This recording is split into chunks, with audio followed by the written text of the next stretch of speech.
of each year by 5 o'clock p.m. Eastern Daylight Time, or the next business day if May 1st falls on a Saturday, Sunday, or holiday.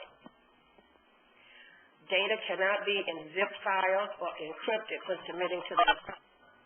The checklist, overall attestation, and certifications must be sent in MS Word or PDF files.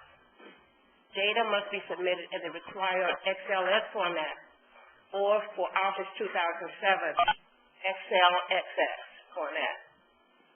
If the insurer submits the annual filing via secured email and the time available to open the email is limited, the insurer must include the word sensitive in the subject line. This will ensure that the insurer's filing is properly downloaded. If the department encounters problems with opening or saving the information submitted via secured email, then resubmission of the information in another format may be required. When submitting data with password protection, the insurer must include the password that will enable the department to access the file. The insurer is reminded that certain data is publicized on the department's website for North Carolina consumers to review and compare insurers. A complete filing must contain the applicable certifications, plan data grids, and delegated entity data grids for each delegated entity and/or intermediary. An outline of the actual files required. Your line is now unmuted. Can you hear me? Yes. Yes? Yes. All right. You got a message on this end. I wasn't sure what happened. Okay. An outline of the actual files required for submission can be found on page 2 under Files Needed of the Domestic Foreign Instructions for the specified data year. Please note that late, incomplete, or non-compliant filings may be subject to monetary penalty or further regulatory action as required in North Carolina General Statute 58-270. Late filings will require a written explanation on the insurer's letterhead, signed and dated by the company's president at the time of submission. To minimize the number of issues requiring additional action identified during the department's initial review, the insurer must read the instructions carefully and thoroughly review the filing, including the delegated data grids received from the delegated entity or the intermediary, for completeness and accuracy prior to submitting it to the department. As the department compares the current filing with the previous filings, the insurer must also perform such a review and address any conflicting information and significant changes. If the previous data year's filing was closed as accepted with issues or non-compliant, the insurer must address the ongoing outstanding issues outlined in the department's closure letter.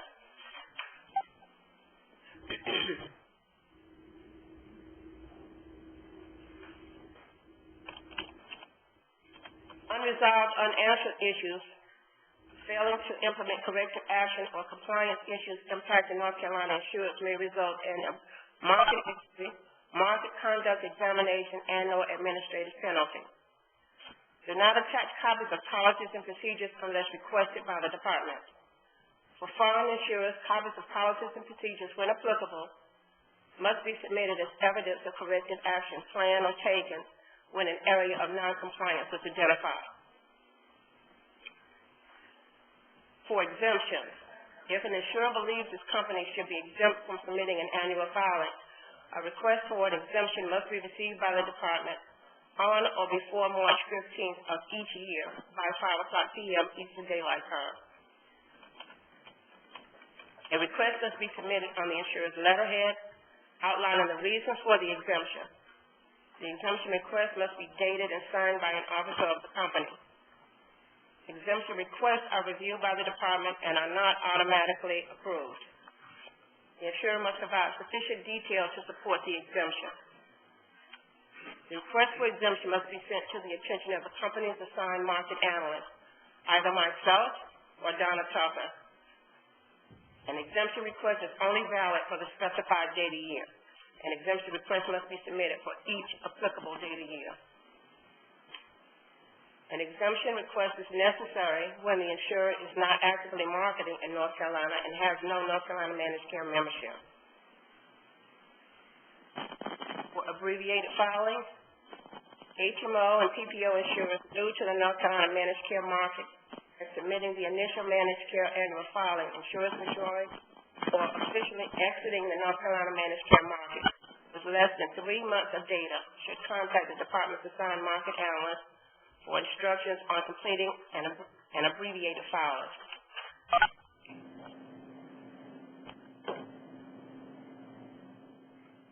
For additions or replacement of an intermediary product line, insurers that have never filed or an insurer that has never filed, or an existing insurer that added replacement intermediary, or added an additional network from a previously approved intermediary, meaning that the intermediary offers more than one network.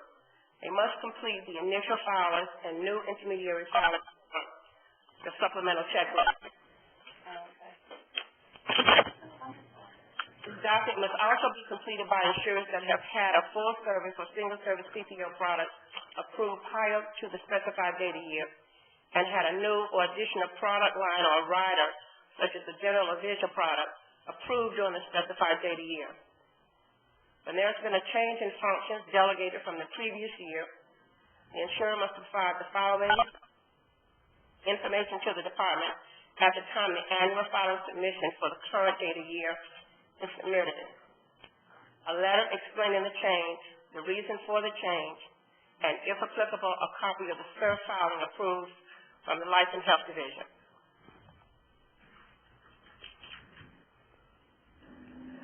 The attachment must be submitted in Word format, not in PDF file. In referring to the attachment, it is the document that is attached to the closure letter from the previous year, or the initial deficiency letter. The insurer must address all issues in the department's initial findings column. The filing will automatically close as non-compliant if no response is received within the required 30 days, and the insurer will be cited for failure to respond to the department's request along with any other violations found during the initial review. There's a new requirement accepted with issues and non-compliant closure letters will require signed acknowledgement from the company's president attesting to knowledge of the deficiencies identified in the specified data year annual filing.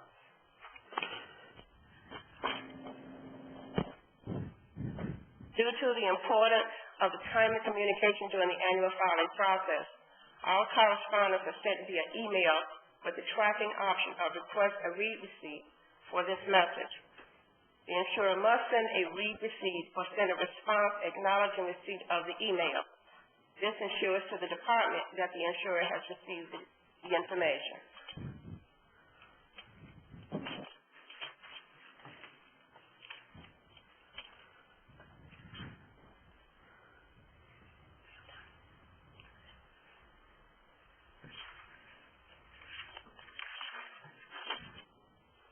Does anybody have any questions?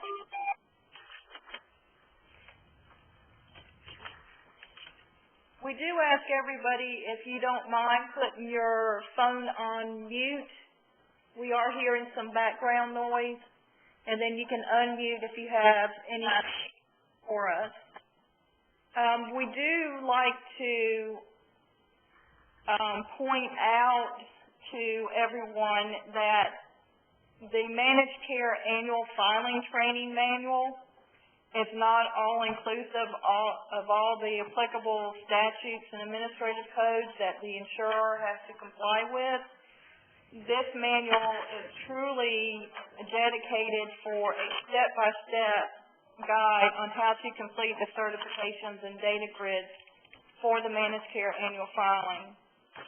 And the annual filing process is just one way the department can evaluate and determine if the insurer and its delegated entities and intermediaries are fully complying with the regulations referenced in the certifications and data grids.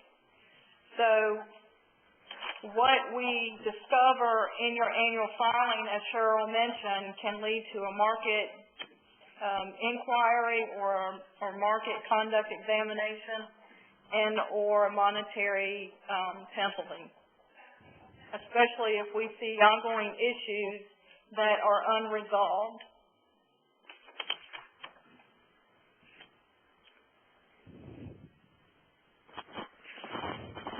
We're going to go ahead and jump into the certifications. The checklist and all the certifications must actually be submitted by the insurer. They are not to be completed by any of your delegated entities or your intermediaries. We also remind you that a delegated entity can include a parent company, an affiliated or sister company, where the actual activity has been designated through a management service agreement.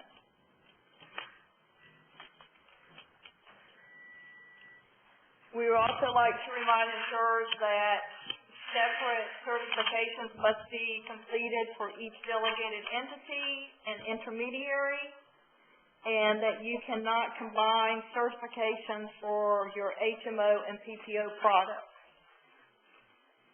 Your HMOs with a point-of-service product, the information can be combined.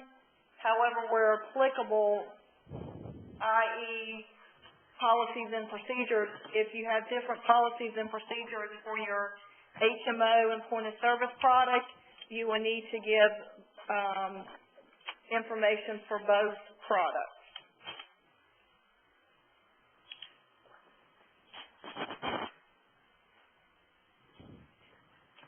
Another issue that has surfaced through the years is when insurers use corporate policies and procedures applicable across affiliated companies and related products. However, the insurer must track and report separate audit activities within the certification. And what we mean by that is when we get into your grievance and UR certifications where you are actually reviewing case correspondence, you'll have to be sure that you are doing separate audits for those particular types of products. Also remember that related to grievance and UR activity, the insurer may have internal targets that may be less than 100% for measuring the activity for these areas, but we'd like to remind the insurers that anything below 100% for the annual filing purposes must be noted as an area of noncompliance and indicate what type of corrective action was taken. Does anybody have any questions? This is Nancy with Med Solutions. We are contracted with a health plan for commercial in the state of North Carolina, but we are also contracted directly with North Carolina Medicaid for RBM services in the state. Do we need to submit, we would submit the data to our health plan, then do we submit the North Carolina Medicaid data directly to North Carolina? No. That's not our area. Okay. So we just submit the information directly to the commercial health plan. That is correct. Thank you. And make sure that your data to them does not include any Medicaid. No, it would just include data North Carolina population. That is correct. Exactly. Thank you.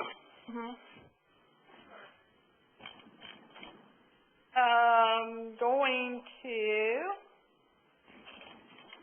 Actually, this is Nancy again, and I have one more question. Okay. Okay. Would this include the jurisdictional state or the member address state?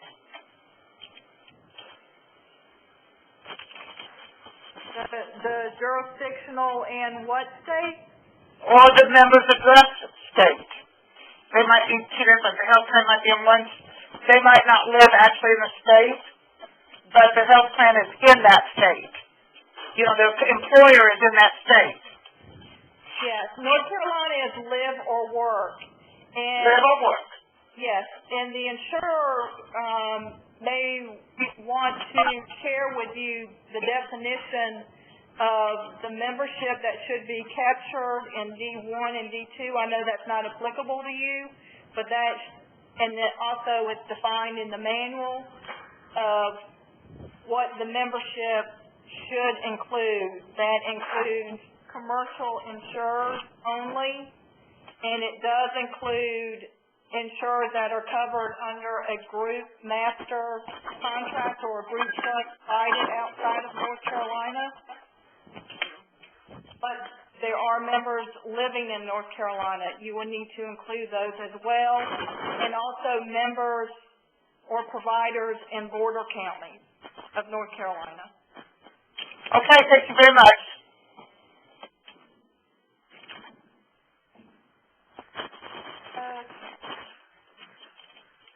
For the C1 certification, here again, just some things that we have noticed. Make sure that you only complete one checklist. You don't need to complete a checklist for every delegated entity or intermediary. It's just one master checklist. Make sure that if C4 and C6 and C9 are applicable, make sure that you do list your delegated entities, because we'll look at that list to make sure that you complete the certification. And any C items, which indicates your certification items, if you check NA, if you will give a brief explanation in the far right column. If you check any delegated grids NA, that's you will address those under the delegated grids and comment boxes.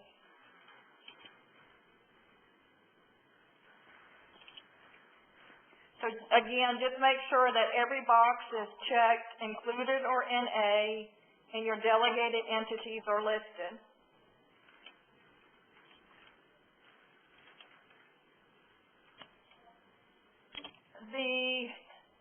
I know that this is not applicable to most of you, but we do have a supplemental checklist.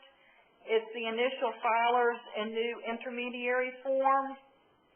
This form is used under these scenarios. If the insurer is a new filer, if the insurer is replacing or adding an intermediary, the insurer is adding a new product or rider, the insurer is adding a network option with a previously approved intermediary. This is in circumstances where the intermediary may offer more than one network option. I know that if your plan may offer vision, we do have some vision intermediaries that offer more than one network. Again, in this checklist, make sure that each item is checked no changes or revised policy. Just checking the no change box is not a substitution for the required certification. The certification should be signed and dated by a company officer, address all the applicable item numbers, and indicate that there has been no changes since the approval of the filing with Life and Health. If there has been a change, the insurer will need to submit a copy of the red line version of the revised policy, along with the clean copy.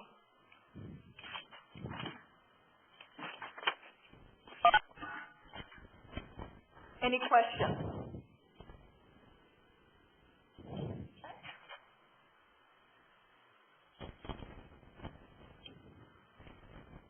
C2 is pretty self-explanatory. We did add the important notes section, so when the officers do sign this certification, that they understand that they are signing this indicating that the annual filing is true and complete. Any issues from the previous data year have been addressed. And they also understand that unresolved, unanswered issues and failure to implement corrective action plan may lead to further regulatory action. I think most of you will all know that we do accept electronic signatures, or you can get the original signatures and scan the document. Please make sure that the signatures and dates are legible. And if you do have officers in different locations, it is acceptable that you submit 2 certifications.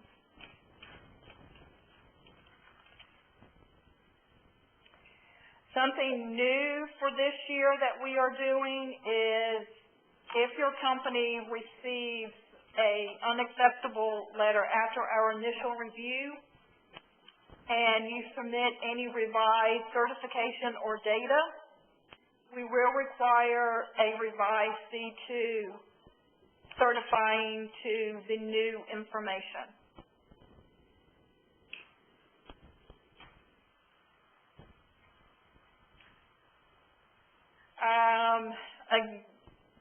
We don't have any problems here with the primary contact or the backup contact. We did include here, if you provide the toll-free number, if you could include your extension. Make sure that in the past we've been given phone numbers that have been disconnected. Make sure that the email address is valid. If there is any change in the company contact information or the company contact itself, please notify us promptly so we can go ahead and make the changes on our records. Failure to do so may significantly delay the insurer receiving timely communications with the department.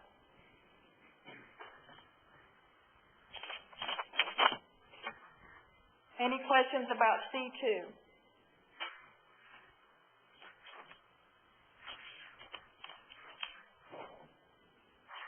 C3 is your compliance certifications for grievance procedures. C3 is completed when the insurer has completed any grievance and or external review related to grievance during any part of the specified data year.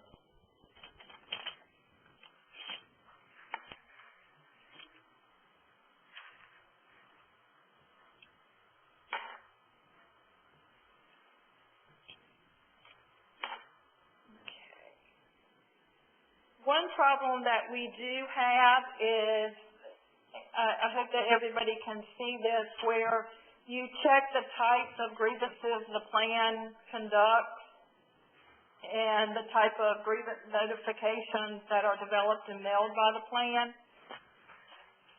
These are actually the types of grievances available to your North Carolina insureds. And anything that you check in your certification should also match with your plan data grid D3.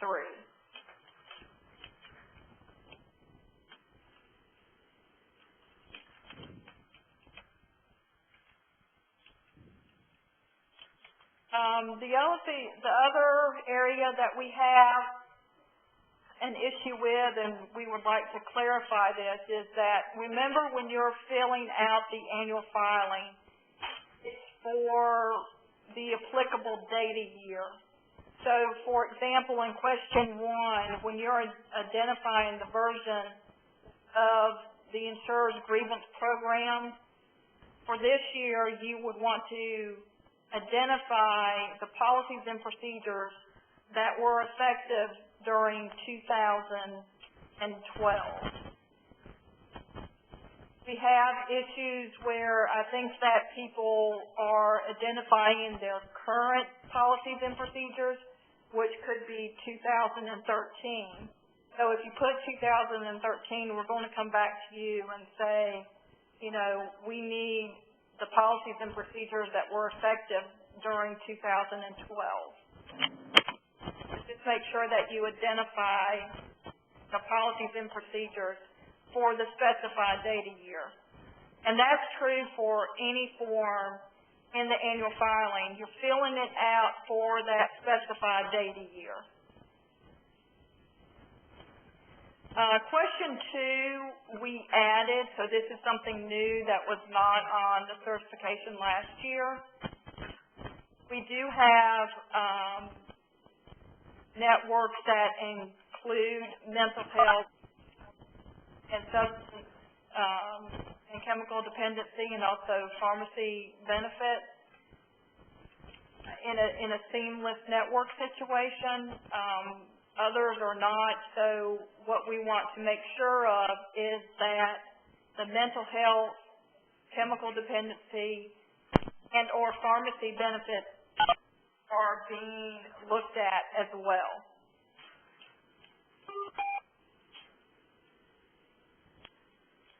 The other questions are not new. It's asking when you perform your most recent review, when are you going to conduct your next anticipated review.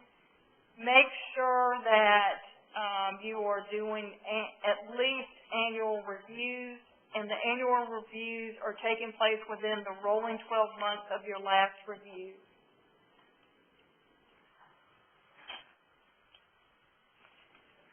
We are also requesting when was the last time you reviewed your grievance-related form template letters, and when you did an actual audit sampling of actual case correspondence. You would want to specify the number of cases reviewed. We also want to know your rationale for determining the number that you reviewed. We will also look at the number that you reviewed versus the number that you report on your plan data grid D3 to see if it is reasonable.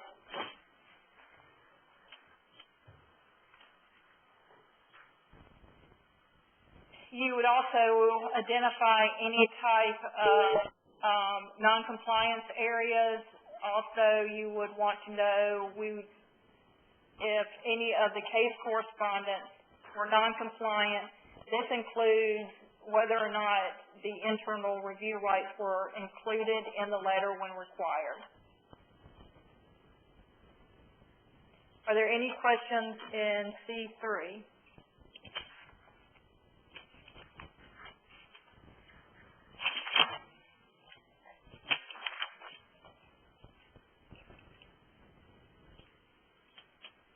C4 is your delegated grievance procedure. This is when the insurer has delegated grievance and or external review grievance to a delegated entity. Again, this delegated entity could be a parent company or an affiliated or sister company. So they would need to be recognized. The only difference between your C3 and C4, other than the wording applicable to your delegated entity, is that you will identify the delegated entity's policies and procedures, the date when the delegated entity approved their internal policies and procedures, who from the delegated entity approved the policies and procedures, and the effective date. We also want to know who from the insurer approved the delegated entities PMPs, and the date the insurer approved the delegated PMPs. And again, whatever is the type of grievances checked in your C4 have to match with what the delegated data grid C3.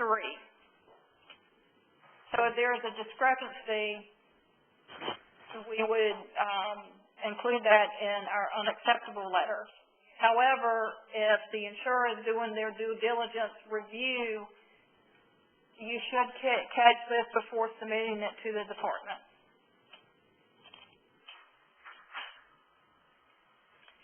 And again, in C4, we would also identify the insurer's internal policies and procedures for oversight of the delegated entity grievance program. So just make sure that each of those components are addressed. And the rest of the questions are similar to C3, but they address whether or not the delegated entities case correspondence were compliant when you review the delegated entities policies and procedures, form, template, grievance letters, etc.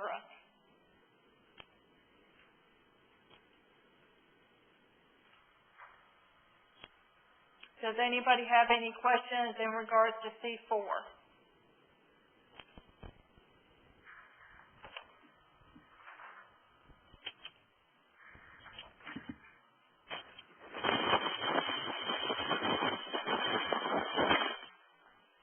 All right. C5 is your compliance certification for utilization review. C5 is when the plan conducts the UR review and external review as well, and or external review. It could be a situation where only the C5B certification would apply in the grievance, or the UR review is actually handled by a delegated entity, but all the external review is handled by the insurer. So you could have split certifications. Just indicate NA where applicable.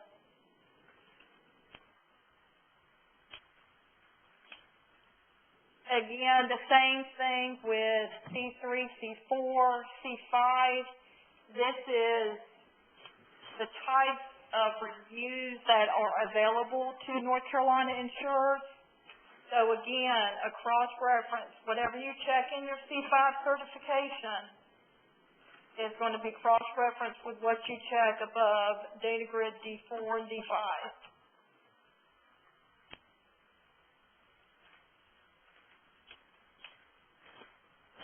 Again, we want to know if the insurer develops and mails the notifications, the type of notifications out to the insurer. This is very similar to C3 in that you would recognize the utilization review program policies and procedures. And again, be sure that you address each of these components. Again, we want to know if the UR program, the policies and procedures that you identified in question 1 include mental health, chemical dependency, and the pharmacy benefit programs. If not, you will need to identify each of these policies separately. Again, it's just the same process. You need to identify the most recent review of the UR program, the next anticipated review of the UR program. Again, the department's position is that you must be conducting at least an annual review. The annual review must take place within the rolling 12 months of your last review. Also note that when you are putting the dates of your review, if it's early in the year, please specify whether or not you did a retroactive review for the previous year, or if it's a review for perhaps the first quarter of the current year. So, for example, and this goes back to C3, C4, C5. Well, it's actually applicable to all of your certifications. If there is a review date, for example, for data year 2012, and you did a review of the utilization program in April 2013, please go ahead and specify whether or not that was a retroactive review for the entire year for 2012, or perhaps that was a quarterly review for January, February, and March of 2013.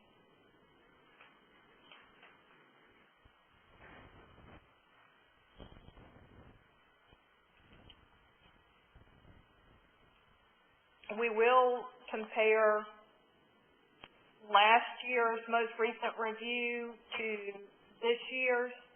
If it is outside of the last rolling 12 months, we will note that on the deficiency letter. Also, if we see that the next anticipated review dates are changing, there's going to be a gap in the date of the review, we would want to know why that is changing. So any type of proactive approach that you can take and provide the department with details, that will absolutely cut down on the correspondence back and forth between you and us with the department asking for clarification.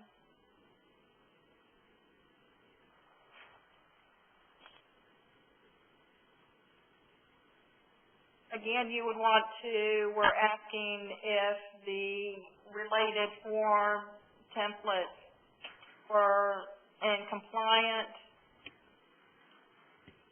You would note when you did your last actual audit sampling of case letters, the number that you reviewed and the rationale for determining the number of cases reviewed. So we will look at the number of cases reviewed and the number of cases reported in your D4 and D5. So again, the number that you review should be reasonable in what you are reporting.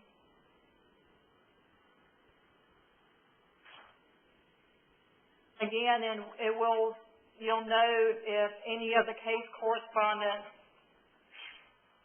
were non-compliant. And again, this is whether or not the language in the letter and or the time requirements were not met.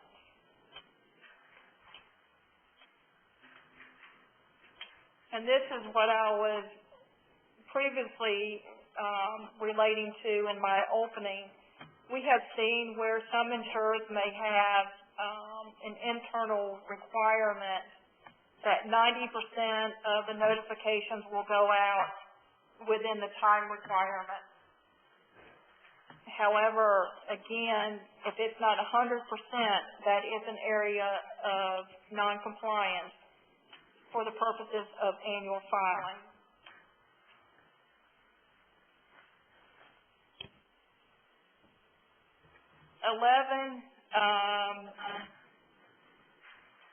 You would need to indicate the staff members who have ultimate oversight.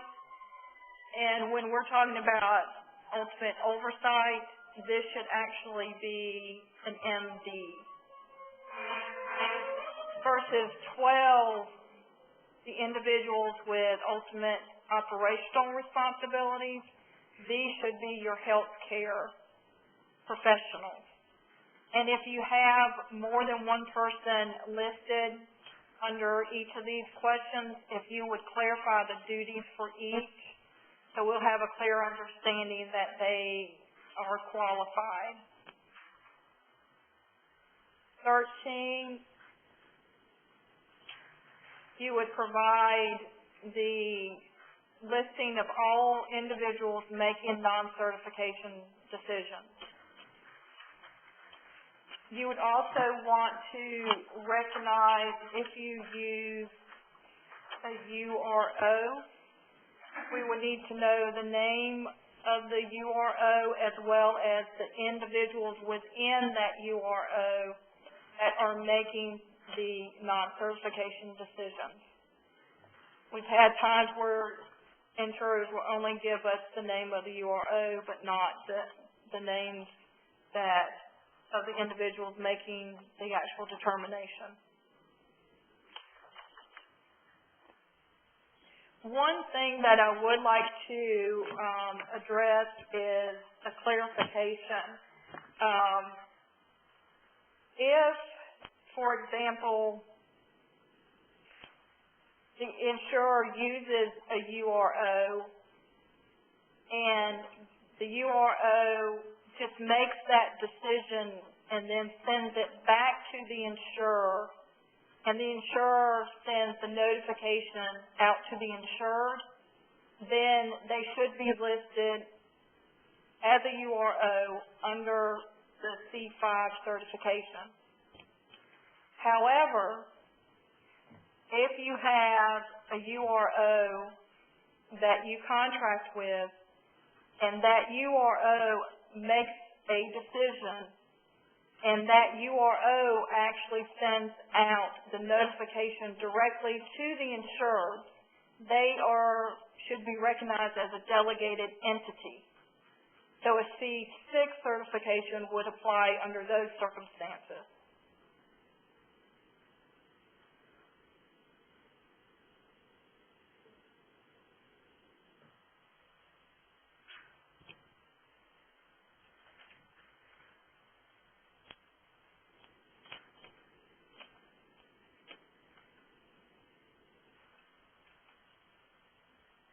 Just be sure the individuals making the non-certification decisions have to be licensed in North Carolina and they must be MDs. We have had instances where they have indicated other individuals that are non-MDs, so just make sure that they are all MDs making the non-certification decisions. Does anybody have any questions in regards to C5? I do have one question. Again, when you said there must be MDs, can they be DOs? Yes. Okay, thank you. As well as chiropractors.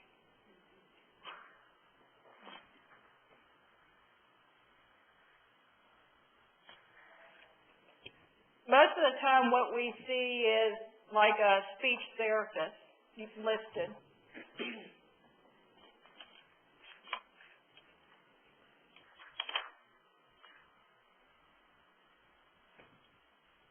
Any other questions? Yes, this is Donna Gleason from Aetna. I have a question about the UR policies and procedures, the revisions. You want to know what the revisions are from, prior year. We have summary change forms that highlight our changes in our policies and procedures. Will you accept something like that? In what format? We have them in Word format, but I was thinking I would do it in like a PDF and, do the bookmarking. But I thought I heard earlier that you didn't want documents PDF. No, we really do not want any type of policies and procedures submitted unless we request that information, or if you are a foreign filer, and you are submitting the policies and procedures as a result of a corrective action plan.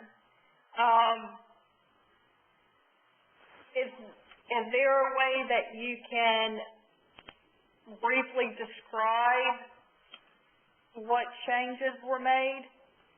We have a form that contains what the changes are for each of the policies. Okay. So will you accept that change form on each of the policies, or do you want me to condense it? Can you just email me an example and let me take a look at that? Oh, absolutely. And when you're talking about all policies, are you talking about like grievance policies and UR policies? No, these would just be the ones that are specific to UR. Okay. And is it Donna Tucker that I email it to? Yes, please.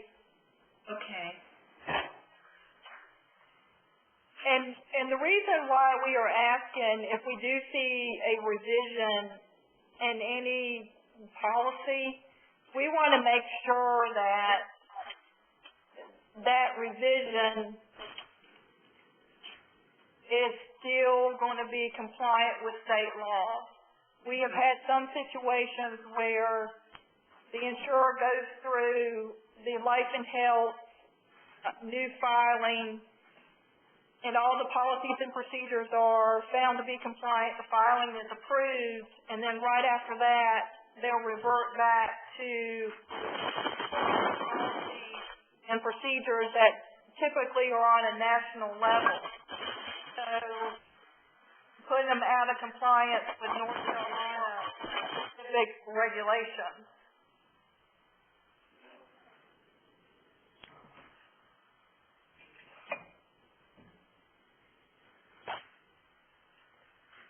Okay.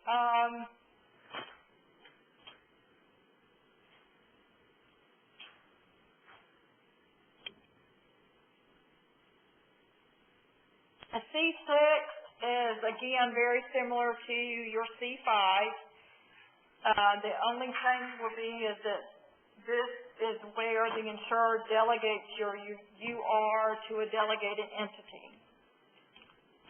Again, it could be a split situation where the UR is actually delegated, but the external review is not delegated. So just fill out either your CA or CB where applicable. Make sure that you still complete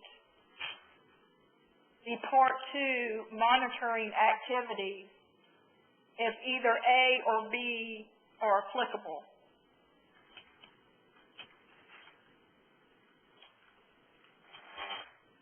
Again, another area that we see, make sure, again, we do a cross-reference, so whatever you check that the delegated entity performs matches with what is in the delegated entity for D4 and D5.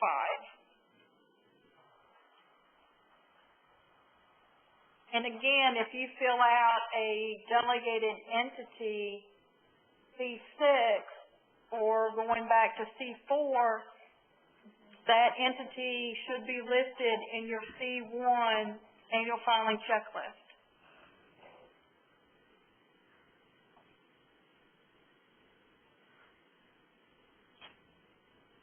Again, here you would identify the delegated entities UR program. Make sure that you can complete each component.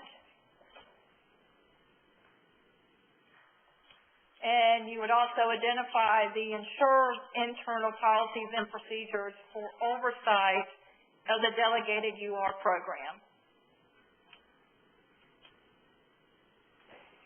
Again, it's very similar. You're completing when you completed your most recent review, anticipated conducting your next review, when you reviewed the UR-related form template letters, when you audited a sampling of the delegated entity UR letters, the number that you reviewed, the rationale for that number. Again, we would look at that number and look at the number of UR cases in delegated D4 and D5. And then again, you would indicate whether or not the case correspondence was compliant, language and time requirements. You would identify any area of noncompliance in the PMPs, including the form template letters. And question 13, you would want to specify the member from the staff who has ultimate oversight of the delegated entities UR program.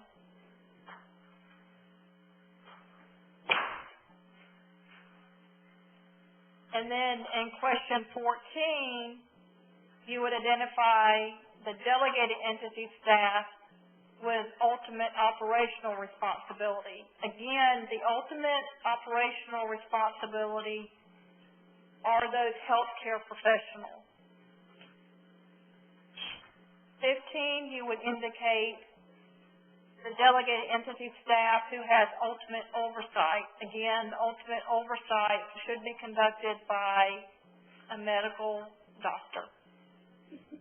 16, the same as what we just explained in C5.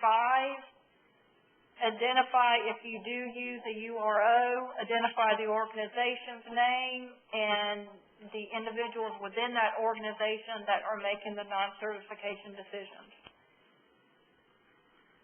Those individuals making the non-certification decisions must be licensed in North Carolina and are MDs.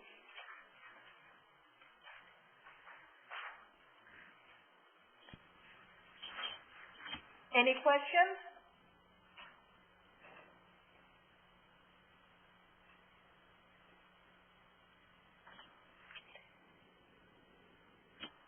In general, in regards to the policies and procedures,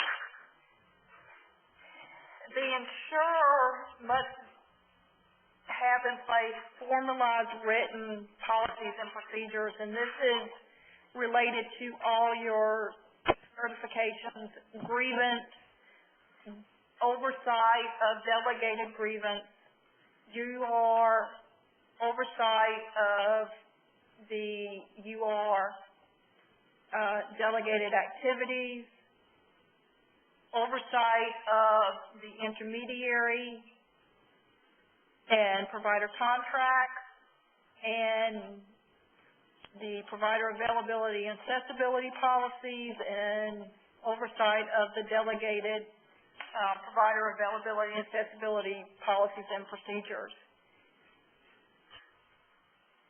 We need to make sure that your policies and procedures contain either an approval signature and date on the actual policy itself, or if you don't have the approval signature and date on the policy, you must be able to provide evidence where the policies and procedures were approved via committee meeting minutes.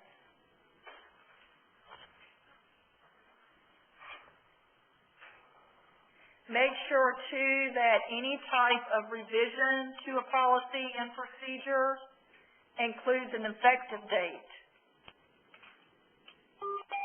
This would help us identify when the change was actually implemented.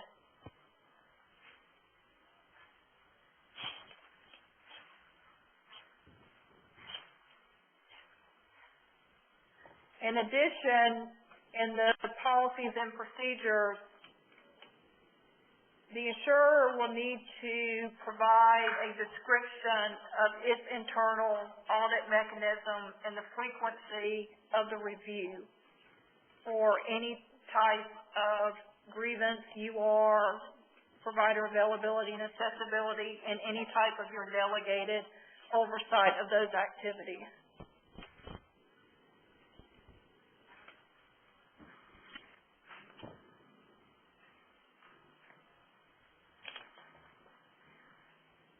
Any questions?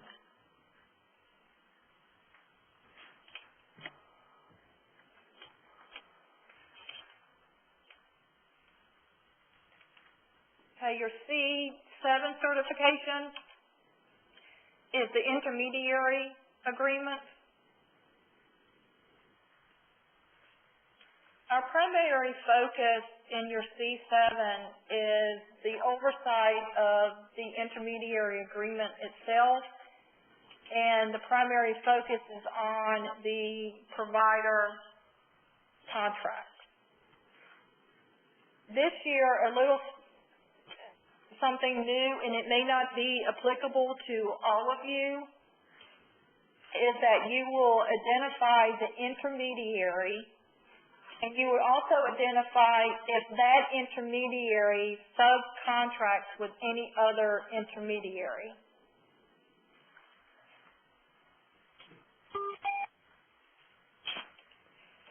Donna? Yes. This is Charles Sanchez, American National. In that last statement, you're saying that pertains only to intermediaries, not to utilization review organizations? It could apply as those as well. Okay, thank you. You will see in the manual in regards to the grievance in UR, if any type of audit is being conducted by an external source, that external source needs to be identified.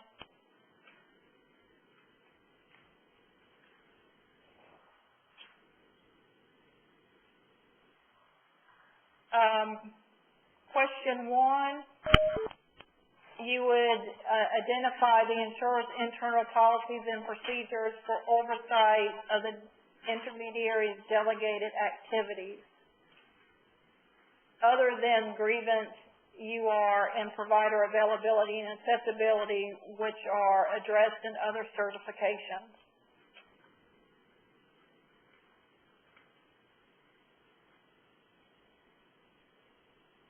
Again, you would want to specify the most recent review of when you reviewed the intermediary's provider contract form template.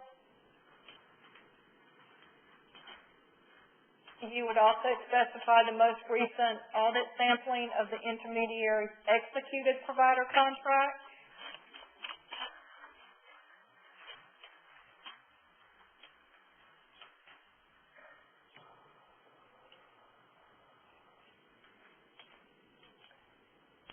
And identify the next anticipated review of the intermediary provider contract form template and audit sampling of executed provider contracts.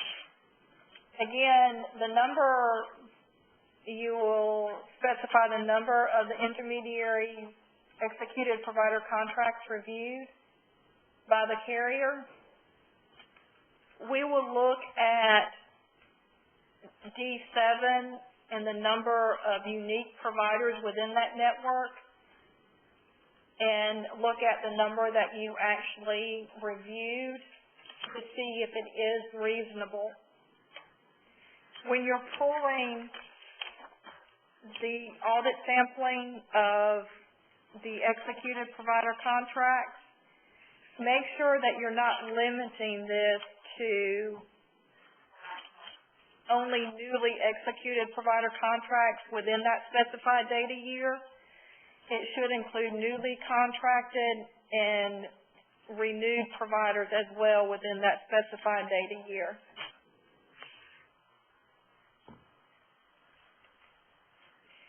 And also, in regards to the audit of the executed provider contract, the carrier should be pulling that sample, not the intermediary. However, if it's a situation like in question 6, if there is a subcontracted intermediary that was utilized, we would want to know who conducted the oversight of that subcontracted intermediary, policies and procedures, provider contract form and template, and the executed provider contract. So in this situation, if there is a subcontracted intermediary that was utilized, it could be a situation if the carrier didn't do the audit, then the intermediary needs to pull the audit sampling for its subcontracted intermediary. So in essence, the entity should not provide you with the executed provider contract that it wants the company to review.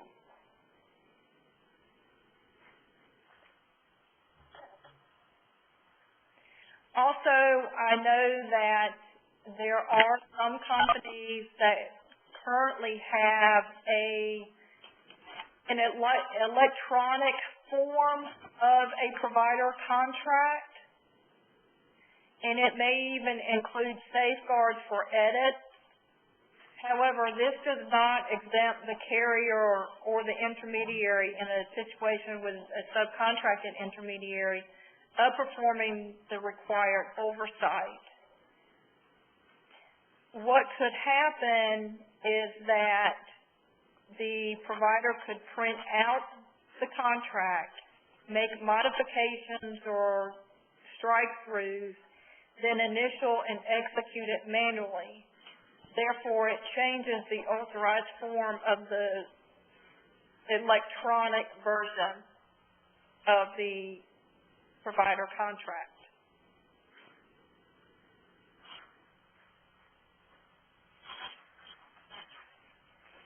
Does anybody have any questions in regards to that?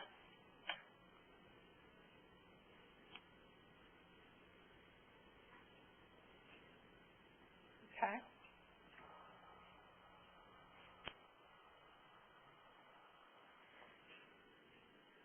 If there was a situation where the subcontract intermediary was utilized during the specified data year and the intermediary actually performed the audit, question 7 would apply, in that we would want to know how, the method of communication, and when the carrier was notified of the oversight findings of the subcontracted intermediary.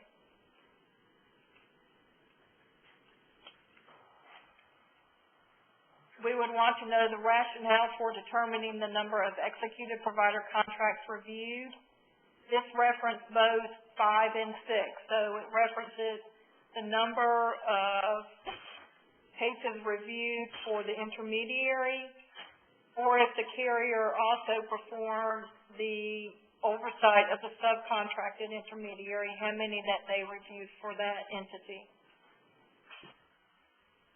Excuse me, I have a quick question about number 7. Yes. If there wasn't a subcontracted intermediary, then that would be NA for number 7? Yes, that is correct. Okay, thank you. You're welcome.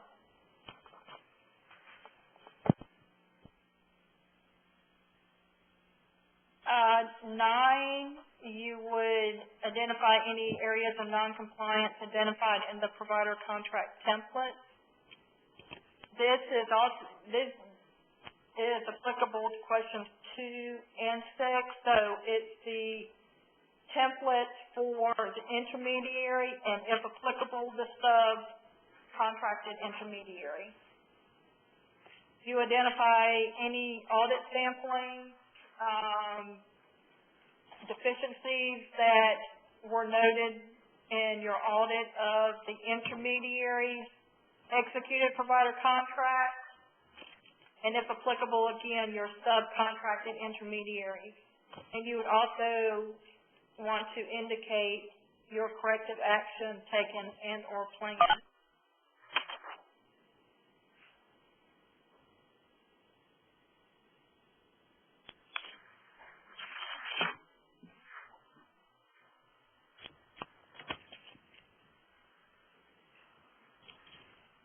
11 is new.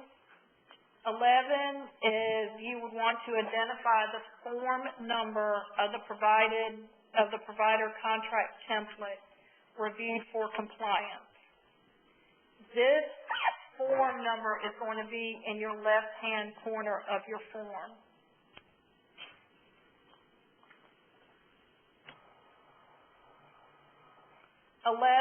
You would identify if any material changes as defined by administrative code to the executed provider contract during your audit review. If there was, you would need to specify the serve tracking number. And if the material change provider contract was not filed with our licensed health division, we would need an explanation as to why it wasn't. 13, you would identify any material changes made between the contract with the carrier and the intermediary. Again, if there was a material change, you would need to provide the approval date and serve tracking number. If there was no serve tracking number available, you would need to explain.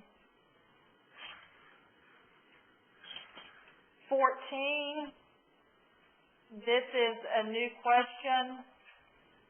If the intermediary paid claims, we would like to know if the intermediary holds an active and valid TPA license for the specified data year. And 15 is also new. You would identify if the carrier pays the intermediary directly for services provider, and if the carrier does not have member hold harmless language, you would indicate what other method is used for the financial protection for itself and its members.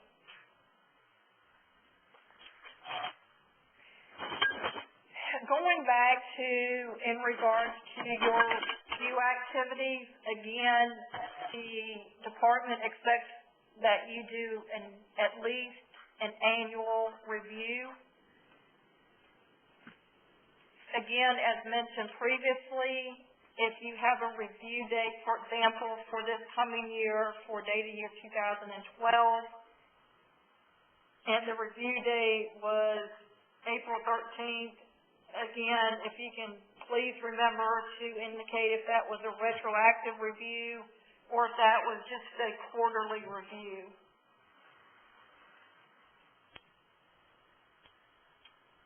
Also, we have had in the past where insurers have provided a copy of the Life and Health Division's approval letter for the provider contract form template. This does not replace the carrier's responsibility for ongoing monitoring of the intermediary contract or the provider contract.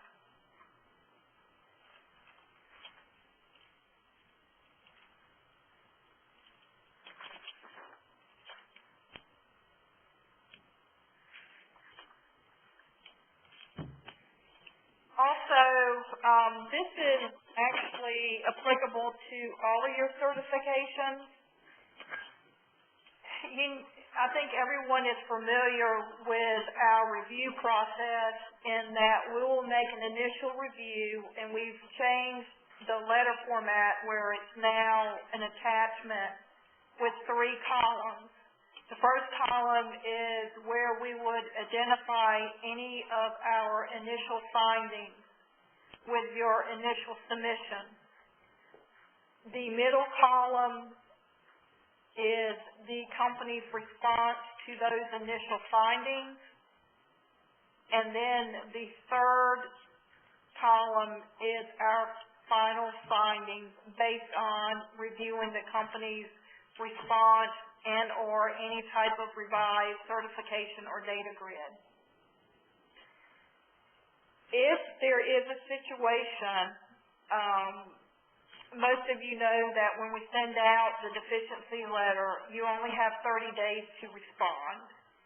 if there is a situation where corrective action cannot be taken place within those 30 days, you still have to submit a corrective action plan and any type of projected implementation date for that corrective action.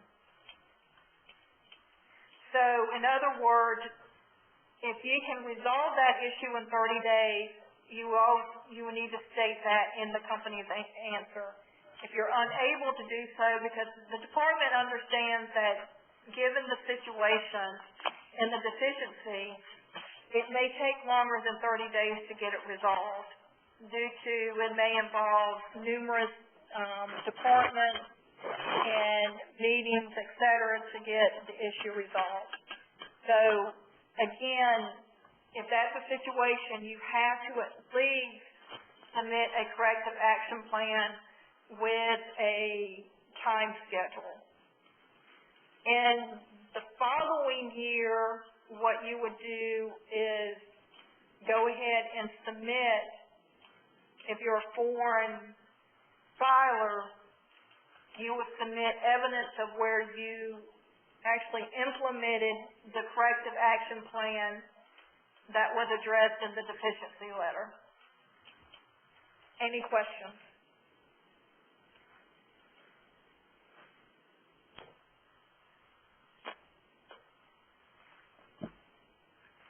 Also, in question 9, this is going back to provider contract form templates. If we see that you had an area of noncompliance, we would like to know if this could be an overall problem that impacted all the provider contracts on that particular form number, or if it was just an isolated issue. The carrier will also need to describe the effects on the previous year's executed provider contracts and how the issue is and was corrected going forward, especially if you see that it is a systematic error problem. We've had a situation where we've uncovered where a delegated entity, by mistake, downloaded the incorrect provider contract form to its website. So that may be something that the insurers will also like to make sure that the corrected provider contract template forms are downloaded properly on its own website as well as its delegated intermediaries' website.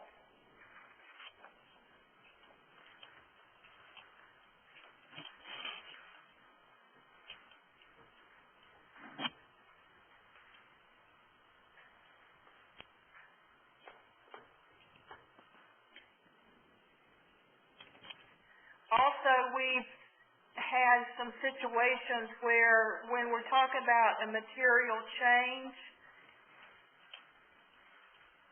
it is defined in Administrative Code 20.0203. However, I would like to point out that the insurer or delegated entity or intermediary cannot change an approved form number without refiling it with Life and Health if they want to change that form number. They can't arbitrarily change an approved form number.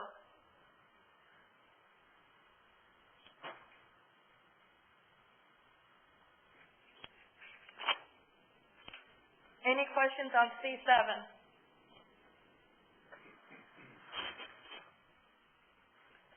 Okay, C8.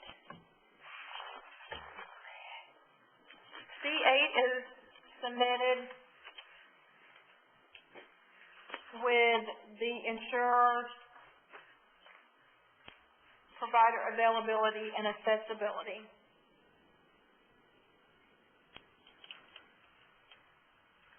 The submission of either the C8 or C9 is determined by whether the plan or intermediary sets the standards.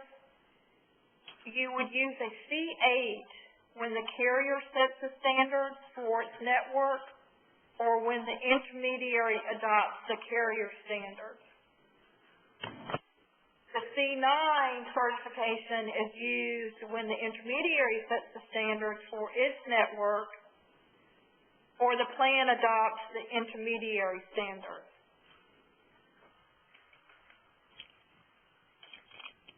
A separate C8 certification is needed for the plan. If the plan has its own network, a C8 certification is needed for that, as well as if the intermediary adopts the plan, C8 certification is needed for each of those intermediaries under those circumstances.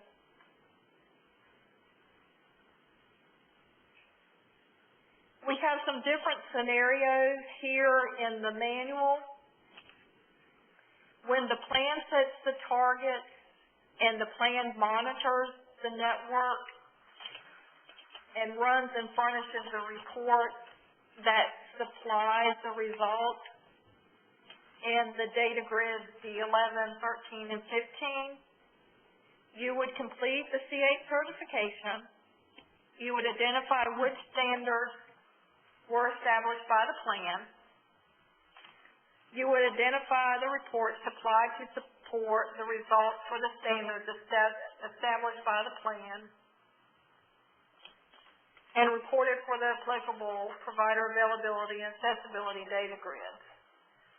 You would record the applicable plan established standards in D10, 12, and 14, and record the results in the applicable plan data grids, 11, 13, and 15. When the plan sets a target and the intermediary monitors the networks and runs and furnishes the plan with the report, you would complete a C8 certification for each applicable intermediary. You would identify which standards were established by the plan. You would identify the reports supplied by the intermediary to support the results for the standards established by the plan.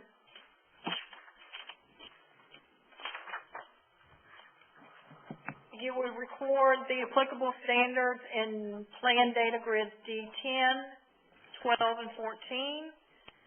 You record the applicable results in the applicable intermediary data grid D11, 13, and 15.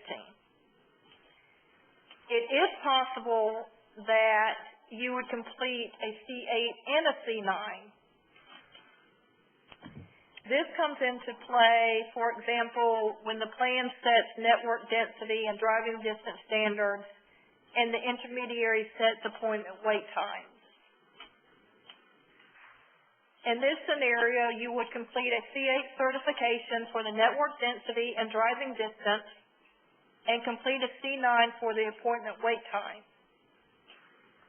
And each certification only answer those questions applicable to the standards set by the applicable entity. So in this, going back to this scenario, the questions pertaining to network density and driving distance would be answered in C8. Those questions applicable to appointment wait times, you can say refer to C9. In the C9 certification, you would answer the questions applicable to appointment wait times. In the C9 certification, where it addresses network density and driving distance standards, you can indicate refer to 8.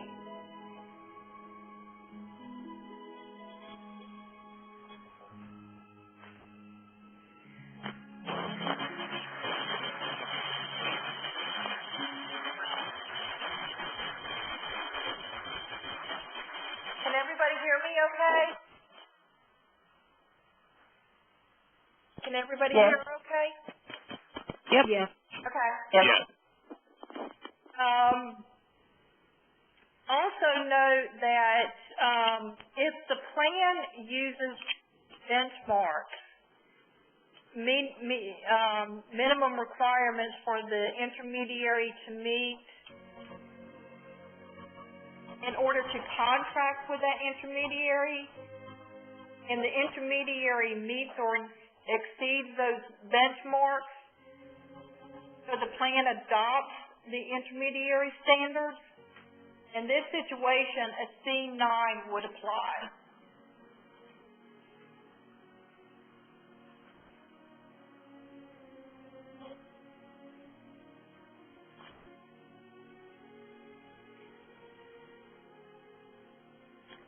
You would identify the name of the intermediary. In question 1, we changed it around to where you would only check, and this is your C8 certification, so you would only check those targets that are established by the plan. There's no need to cut and paste the actual standards because those are going to be captured in the delegated data grids or your plan data grids.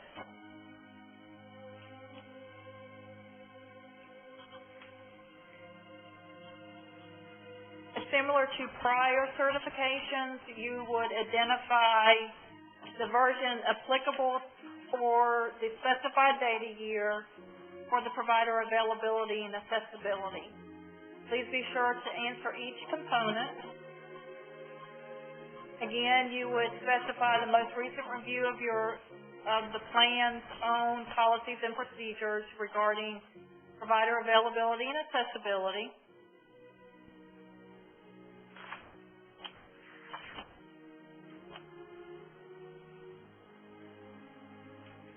When the carrier anticipates conducting its next review, we would also want to know, this is just, for question 5, it's a simple yes or no answer, whether or not the carrier is monitoring the provider availability and accessibility according to the terms and frequency of the established policies and procedures. If no, you would need to explain. You would identify any non-compliant areas when you review the policies and procedures. Again, when you identify an area of non-compliance, be sure that you indicate corrective action taken and or planned. C7 is that you would want to identify the information or the report that was reviewed by the carrier to determine if the network density standards for the specified data year were met. Again, this report has to support what was actually recorded as your network density results.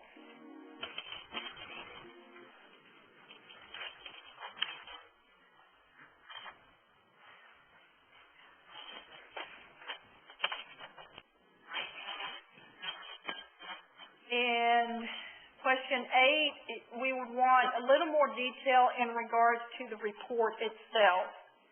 The date of the report, the time period the report covered, and when the carrier reviewed the information on the network density standards and the actual results.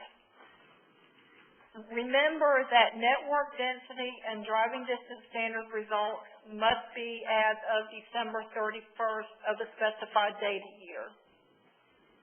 This does not mean that the plan or the delegated entity intermediary needs to run the report exactly on December 31st.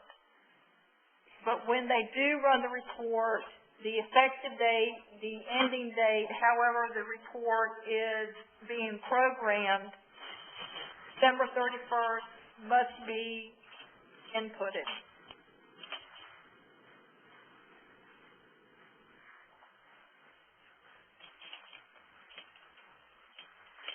I'm sorry, would you repeat that last statement?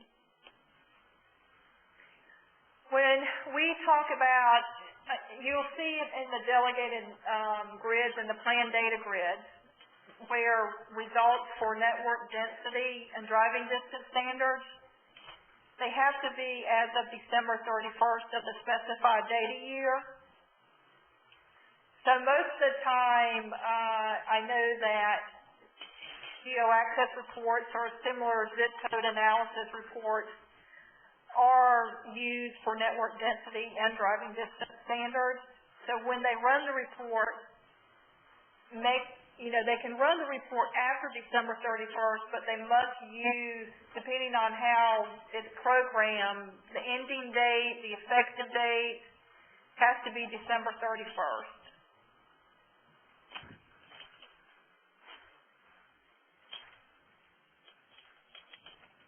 So, in other words, if you wait and run your geo-access report in March to get prepared for the annual filing, and that report date is March, that is incorrect.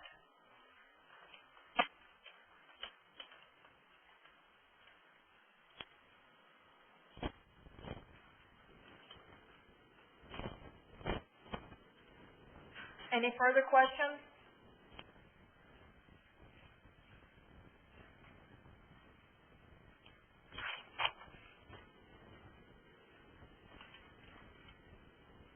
Okay, and then D9 is that you would want to identify any network density standards that was not met and explain if any corrective action taken or planned. You will see in the manual where we have defined when corrective action should be taken and or planned.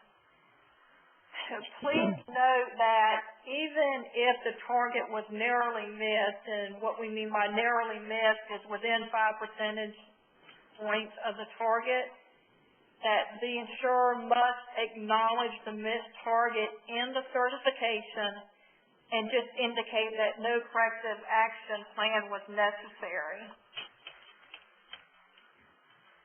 However, the insurer would still need to closely monitor the network. However, if the target was missed by more than 5%, the insurer needs to describe the corrective action taken and or planned. If no corrective action was taken and or planned, the insurer would need to provide an explanation as to the rationale for not implementing a corrective action plan.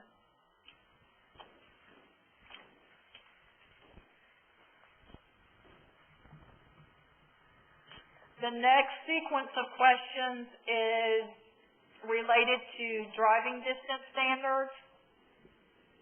Again, it's the same questions as the network density, so I will not go over those again.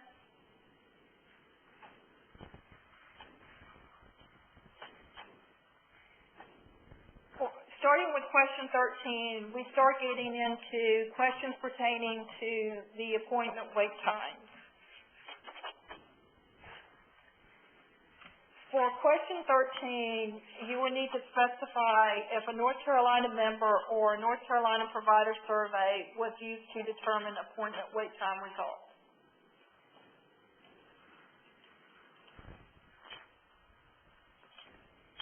Remember that appointment wait time results must be based on the carrier's commercial insured managed care membership, including border county members. Surveys which are conducted on a national or regional basis are unacceptable. We do have situations where a carrier and an intermediary may perform a survey.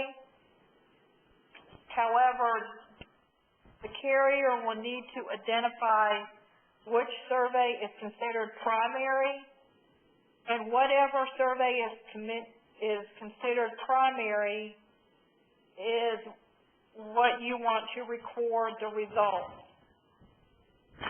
So if the carrier survey is primary, then the results will need to be recorded in the plan data grid D15.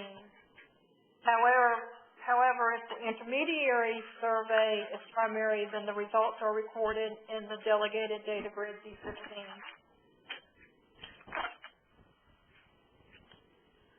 Also, I know that over the past years, we have been requesting copies of member surveys and provider surveys to view if the questions were adequate in measuring appointment wait times. We have found most of the surveys were only asking general questions, like were you able to obtain an appointment within a reasonable time. These type questions do not measure the actual target and are unacceptable. So it is the carrier's responsibility to make sure that its survey and or the intermediary survey ask the appropriate questions that tie back to the actual standard. For example, if the target was 10 business days for PCP routine care, the question that you would want to ask on the survey to the member, were you able to obtain a routine care appointment with your PCP within 10 business days? Also, I know that it could be a situation, depending on how your survey is sent to members, that you may have to define, what a specialist is or what type of provider that they actually saw, so you can obtain valid survey results. This is something new for quality management purposes. The department would recommend including questions in the provider survey or the member survey to measure the following. 1, how long a member sits in the waiting room before being called back to the examination room. And 2, how long a member waits in the examination room before the actual service is rendered by the provider.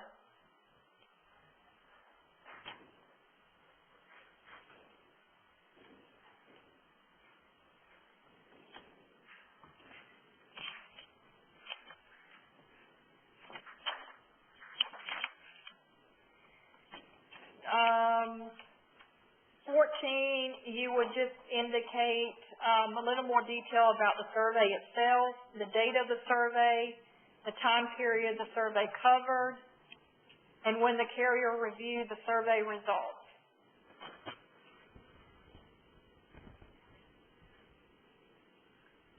Is that you would disclose your participation rate.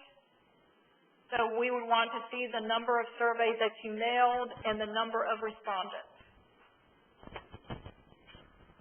The department does not determine the required or valid participation rate, but the number of respondents must be a fair representation of the number of members providers actually surveyed.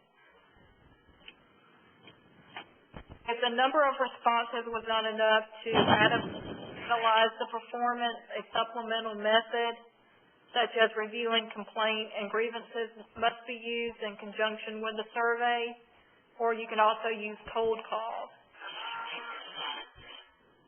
But remember, only reviewing grievance and complaint data is not a sufficient method.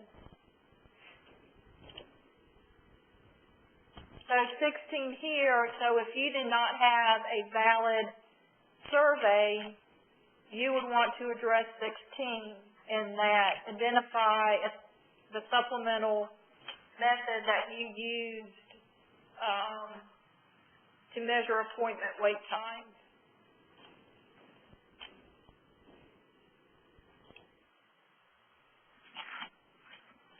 Or it could be a situation where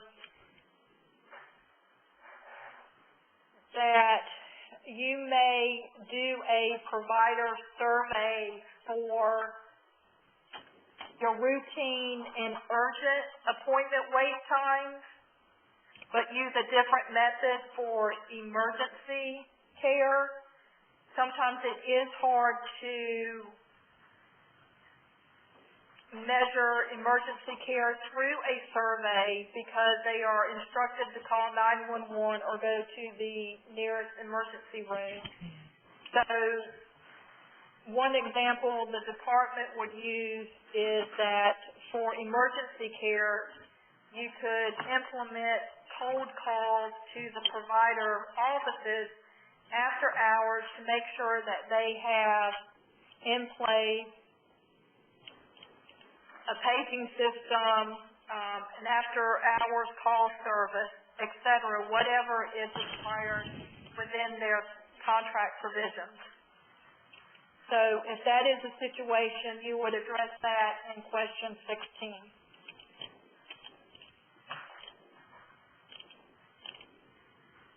Again, 17, you would identify any appointment wait time standard that was not met. Again, this includes even if the target was 100%, 5 providers within 10 miles, but the actual result was 99%, you still need to at least acknowledge that missed target in the certification. 18, we would want to know if any standard was revised since the last reporting year. If there was a standard that was revised, we would want to know the change, the reason for the change, and the date when the change was approved by the carrier. Remember, a carrier or the intermediary cannot always change a standard for the sole purposes of meeting its target. Also, before an intermediary changes a target, it should have a conversation with each of its carriers to determine that, in fact,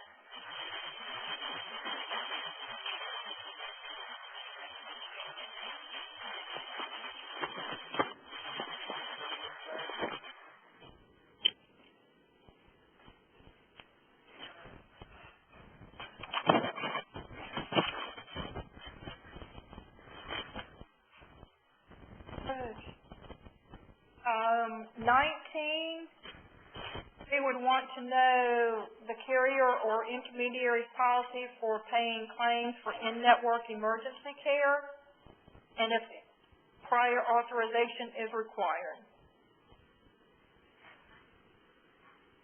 Question 20 is the policy for paying claims for out-of-network emergency care and if prior approval is required.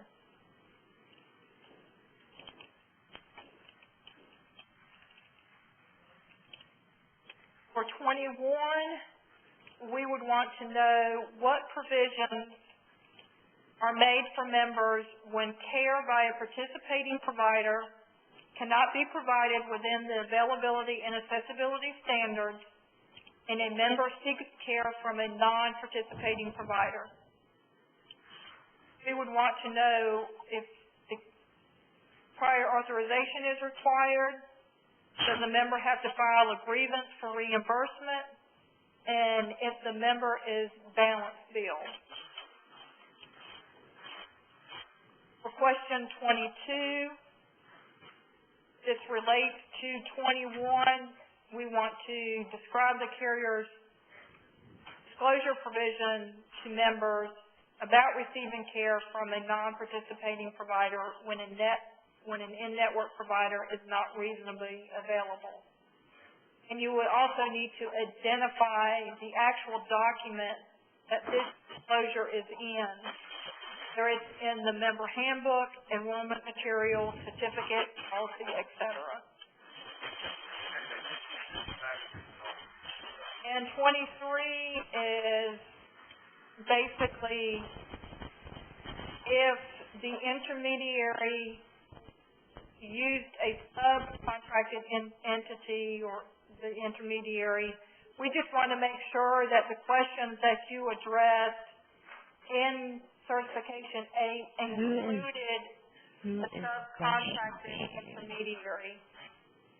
And if no, we need to know why. Is there any questions in regards to CA?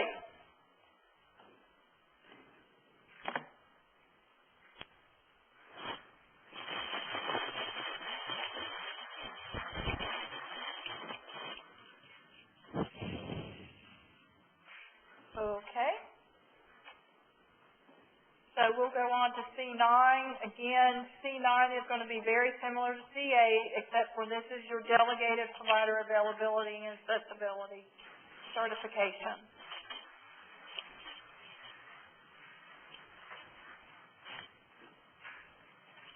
So again, if you complete a C9, make sure that the entity is listed under your C1.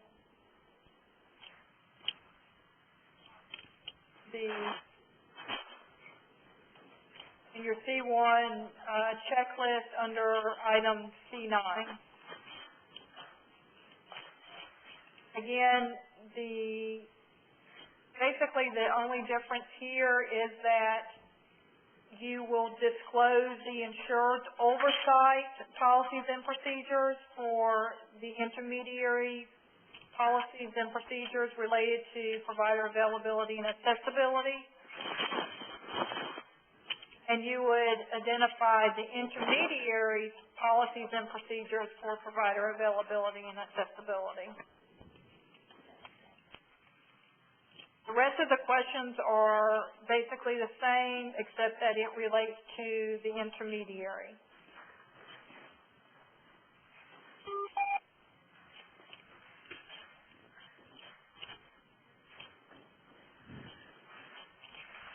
Are there any questions in regards to the certification?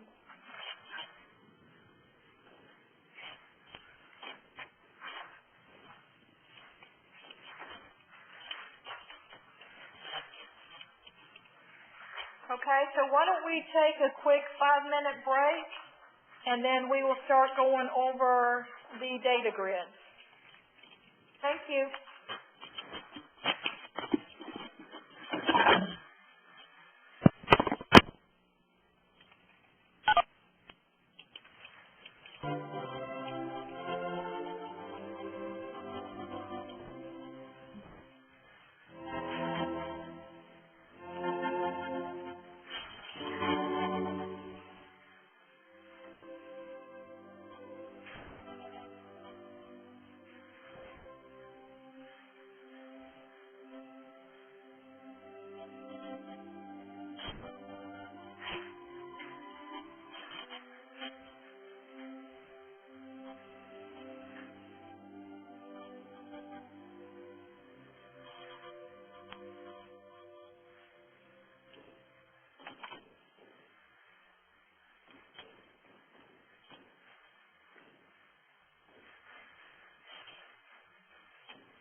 Your line is now unmuted.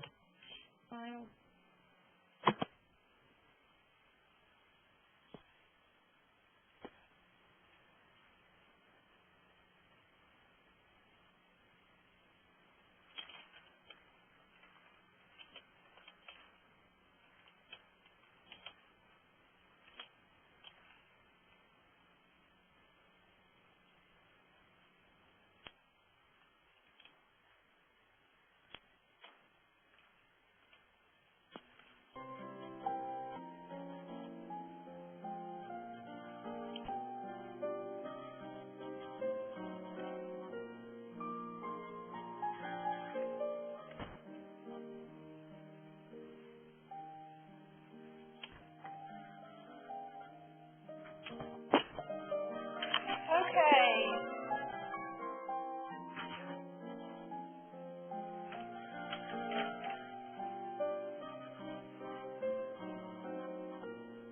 Can everybody hear me? Yes. Okay. Yes. We will go ahead and start on the data grid.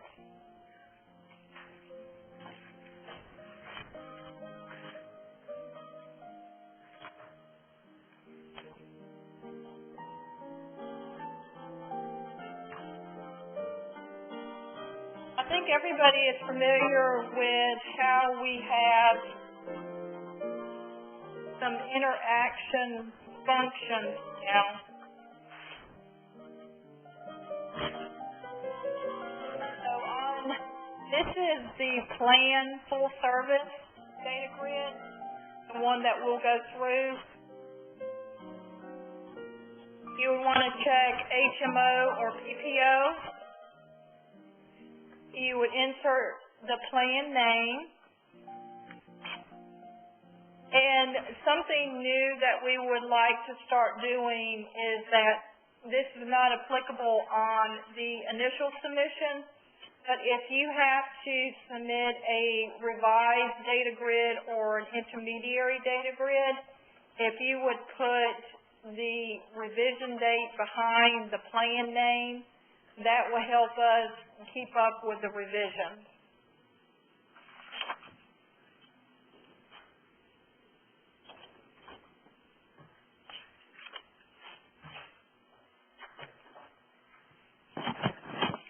Also remember too, with the interactive functions, a lot of these data grids you will either get an error or an explain message.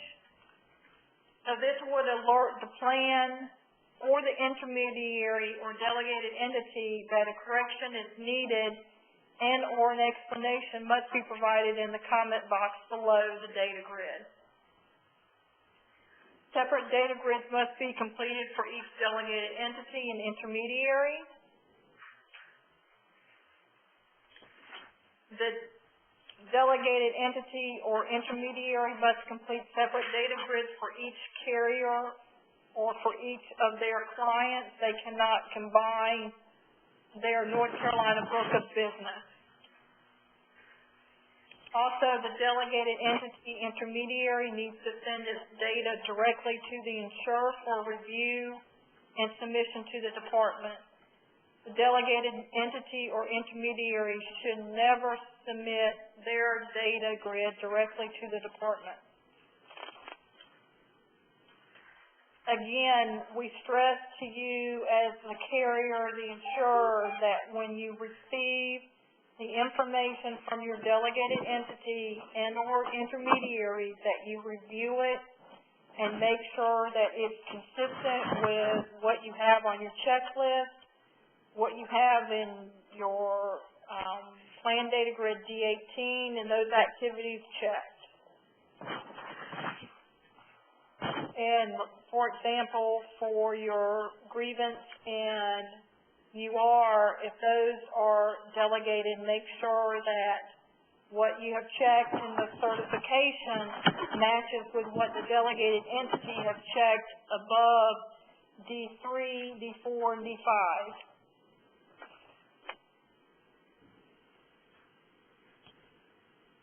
You cannot submit combined HMO and PPO data.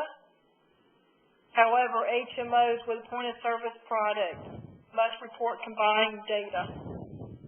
The only exception to that would be if separate standards apply. So you would have to complete separate provider availability and accessibility grids applicable to HMO and then separate for your point-of-service product.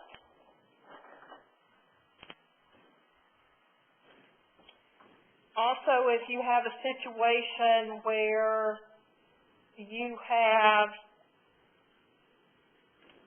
split membership when an intermediary offers more than one network, separate membership by county, data grid D2, and provider availability and accessibility target and results, D10 through D15, must be based on the membership of each of those networks.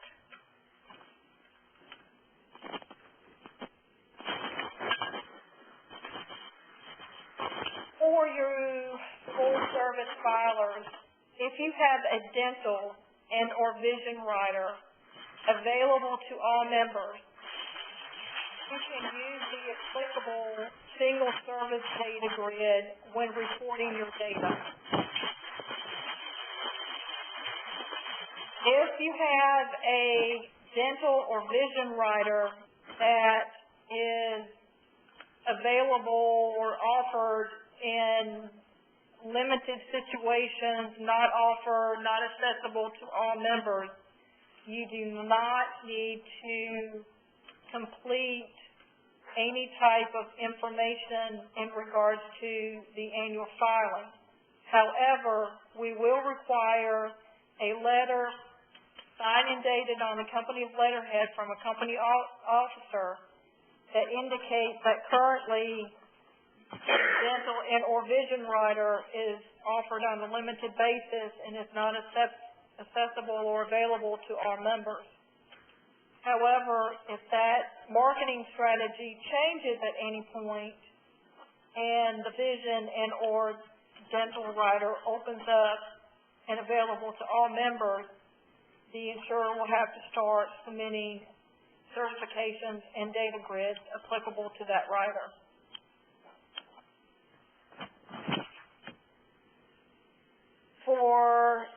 Remember, intermediaries also include pharmacy benefit managers. Pharmacy benefit managers, we do make reference to it in the manual under your C7. This is not a pharmacy that only fills prescriptions. This is a pharmacy benefit manager also determines the applicability of pharmacy benefits. So currently we do not have provider columns set up for pharmacy benefit managers, so they can either use the specialist physician or the non-MD provider column. Just be sure that whichever column you decide to use, that you use the column consistency throughout the annual filing. Also in your data grid, please be sure that you don't leave any cells blank. Use 0 or NA when applicable.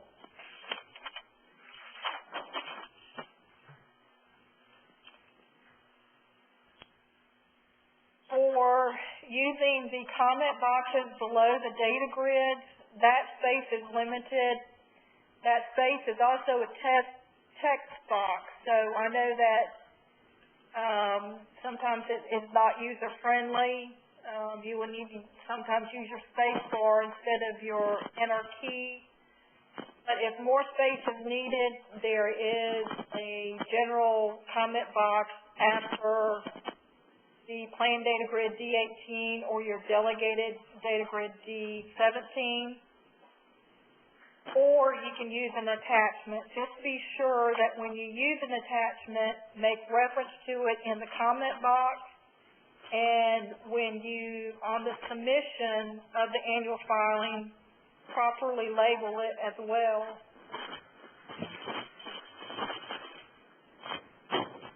Just an FYI to those delegated entities that might be on the phone, if you are only performing grievance and/or UR, we have inserted an alert that will stop you after D4 and D5 that you no longer have to continue filling out the grid.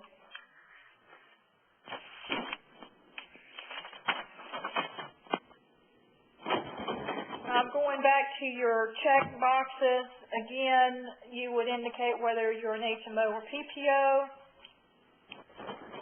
If you leave any box blank, you'll still see an error, or if you check more than one box, you'll see an error. New to the data grid cover page this year is that you would want to indicate under the Affordable Care Act if you're offering grandfathered plans, non-grandfathered plans, or both.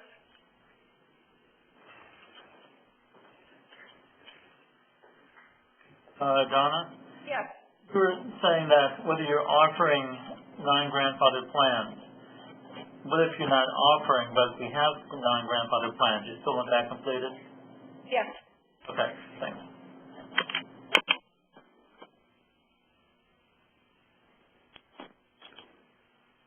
You will see I'm not going to bring it up, but in your delegated data grid, we added a question on the cover page as to whether or not the provider network is customized to the carrier identified.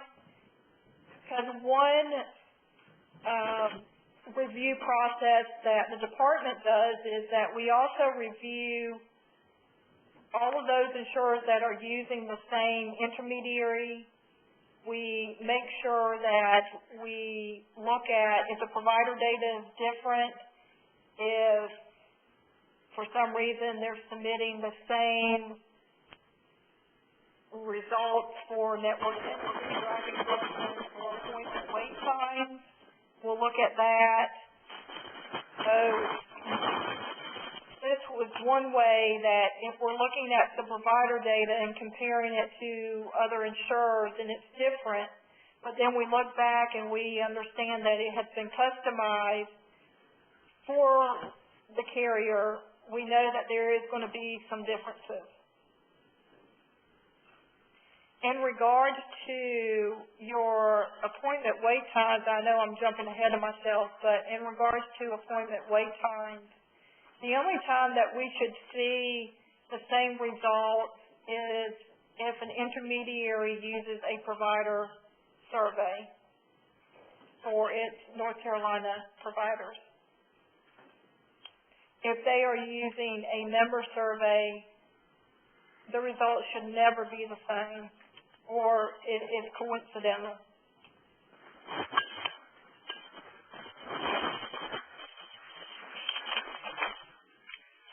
Okay, we'll move on to any questions.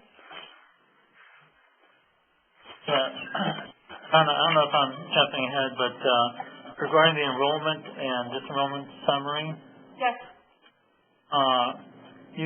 The first paragraph says that membership covered an individual group contract cited in North Carolina, including those living out of state. And that seems inconsistent with the instructions in the 13 to not include members living outside of North Carolina and border counties. Okay, well, let's do D1 and then we'll do D2 because it kind of filters into one another. Okay. And if I don't answer your question after that, let me know if I need further clarification. Okay. So for D1, you will report the commercial insured membership only. So this membership should include individual and group contract status in North Carolina, including those living out of the state or like within your border counties. You would also include membership covered under a group master contract or a group trust that's cited outside of the state but marketed to North Carolina residents. So, for example, if you have a company that is cited in New York, but they have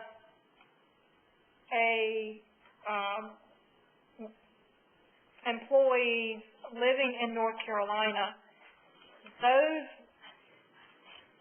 employees living in North Carolina will be issued a North Carolina certificate. So you would want to include those in your D1 count, as well as in your D2, you would account for them in their applicable county in which they live or work, depending on how you report your data.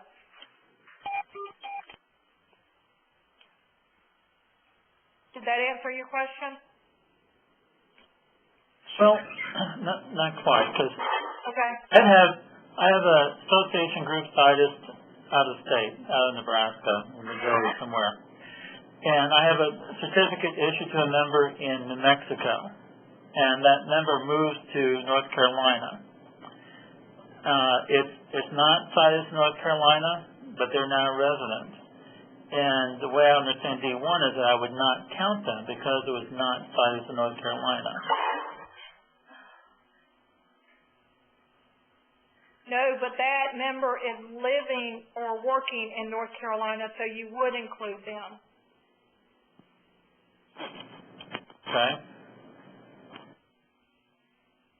Okay, so because this member, their benefits are being administered according to North Carolina law.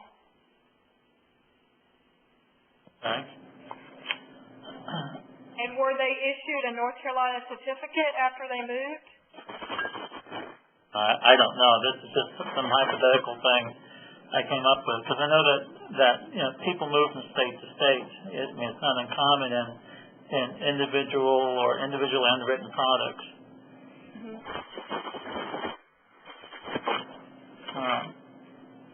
But I can do that and just include anyone that's a resident of North Carolina. That'd be fine. Or work. Or work. Okay. You're right. Because typically, what I guess the guideline is that if they are living in North Carolina, again, most of the time their benefits are going to be administered according to North Carolina regulations. Do you know whether the product is marketed to North Carolina residents for that person that was moved from, that was covered under a product that moved from Nevada to, or whatever state, to North Carolina? Did you hear that question? Was it marketed to the person living in North Nevada? Was it marketed to have this product in North Carolina? Is the product itself marketed to North Carolina, or is it a situation where this member just moved to North Carolina, but the product is not currently being marketed to North Carolina? Could be that the product's not marketed in North Carolina. And that's a possibility.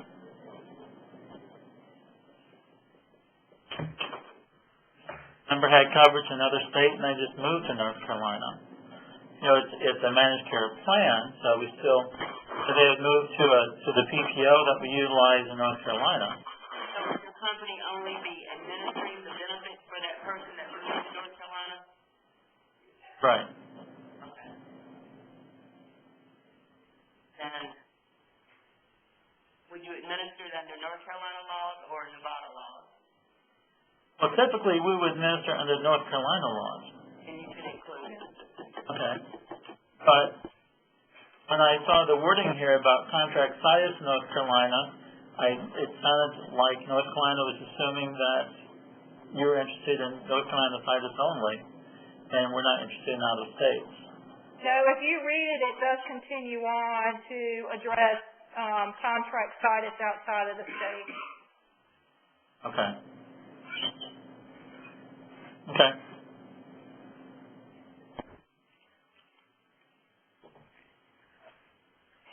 Something new with Data Grid D1 is information in regards to rescissions.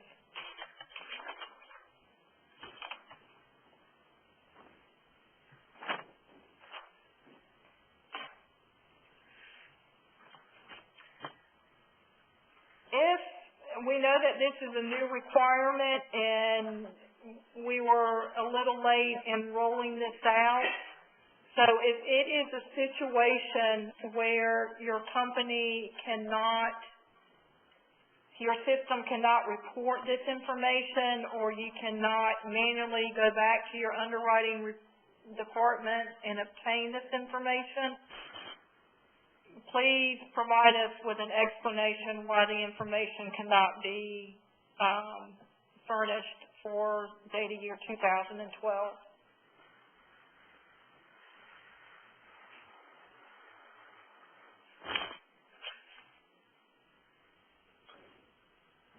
Also,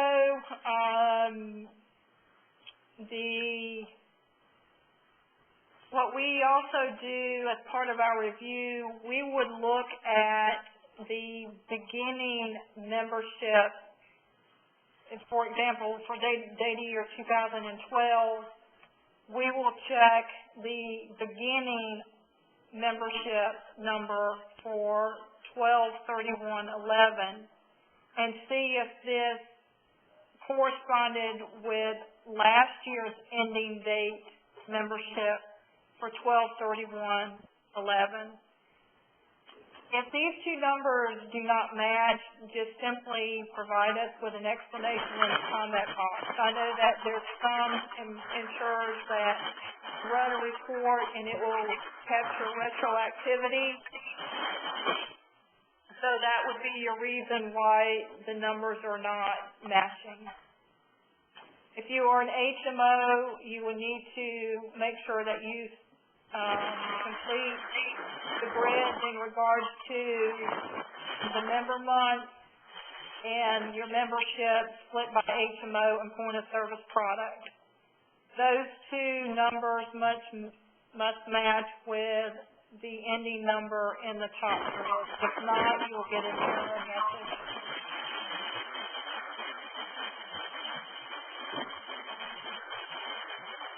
So, again, the primary purpose, too, of having this webinar is to share some tips with you and for you to be able to be proactive and provide us with some information that, if you know up front, that we would ask.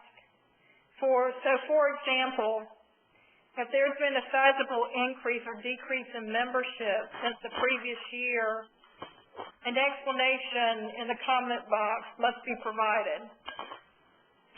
So, for example, if there's been a sizable decrease in membership, we would want to know if there is a change in the marketing strategy for North Carolina, or is it a situation where perhaps the company has decided to withdraw or exit from the marketplace?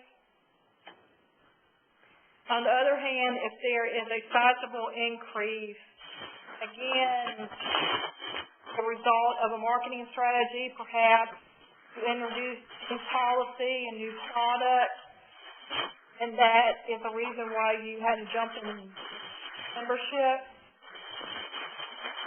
So if you see a large jump in membership, also explain if there has been any change in the provider network. accommodate the sizable increase in your membership.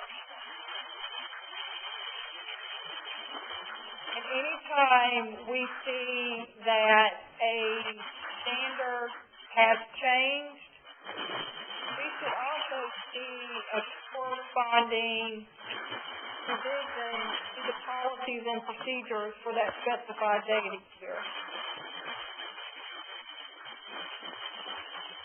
And the term sizable changes is really going to be reviewed on a case-by-case basis. A reminder, if the membership includes association business, please be sure to name the associations in the comment box. Any questions?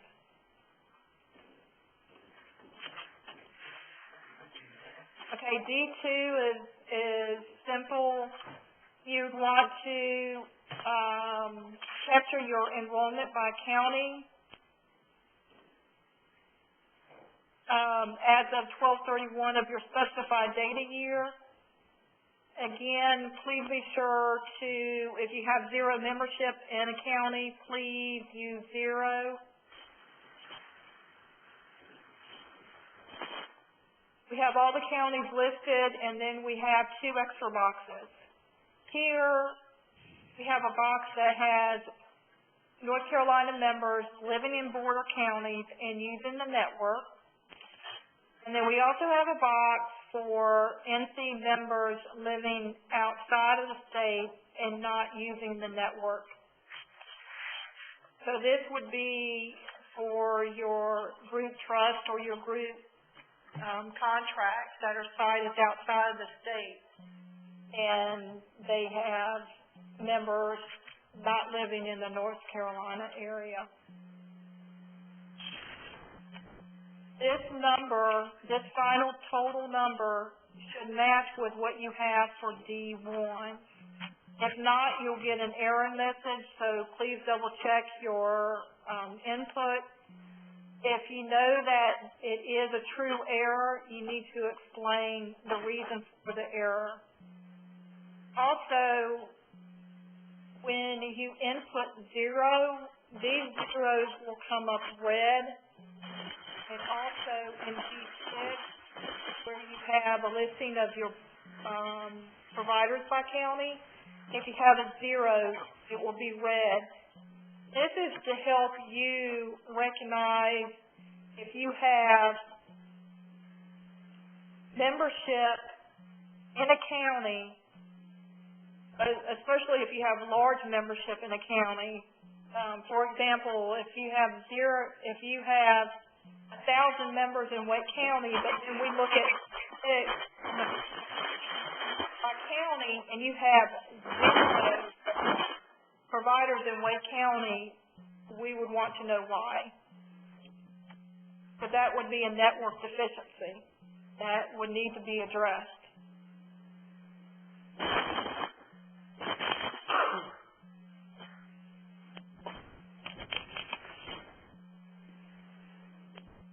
Any questions?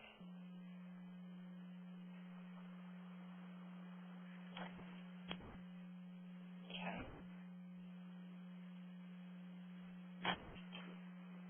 C3 is your grievance. Here, again, this is the plan, but it's going to be the same for your intermediary.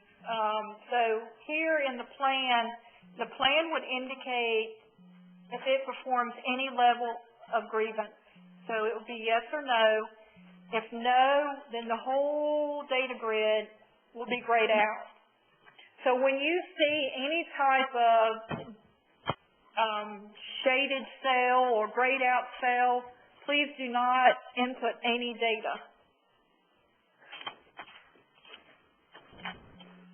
If the plan does perform grievances, then it will continue on and you would indicate the type of grievances available for your insured. This is not whether or not you actually perform that type of grievance review during the specified data year.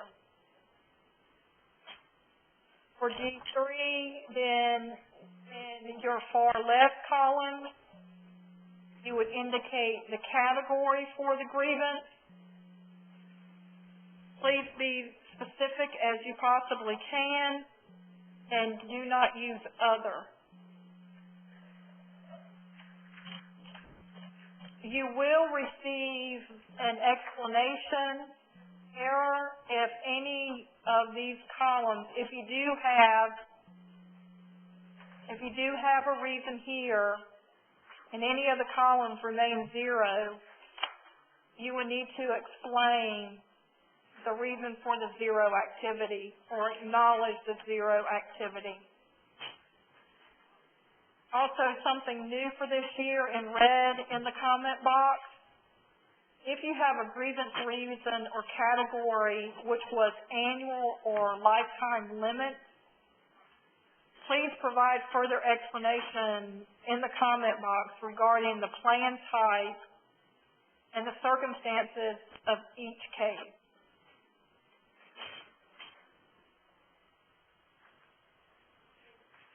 Again, remember, cross-reference. What you check here should match with your certification.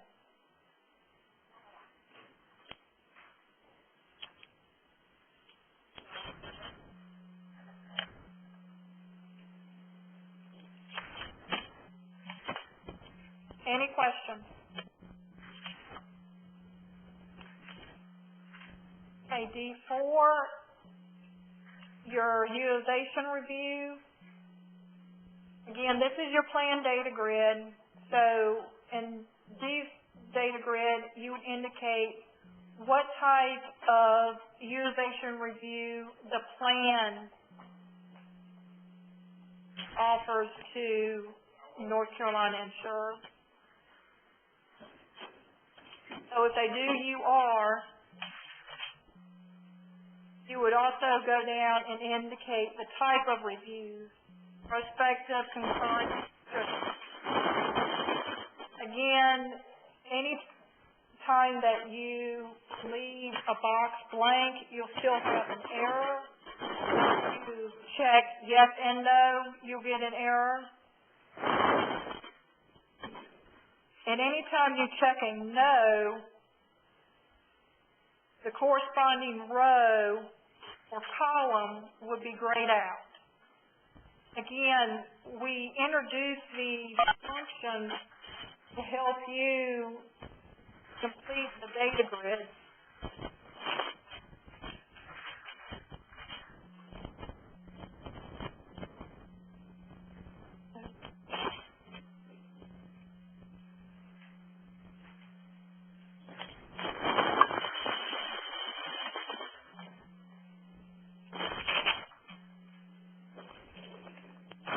And remember, when all of your data grids should include border county members as far as your grievance and your results for provider availability and accessibility.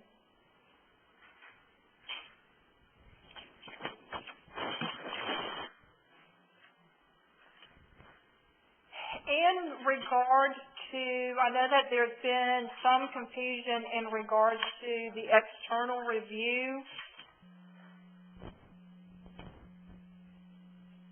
This is the number of external reviews that actually went through Department of Insurance Smart NC program.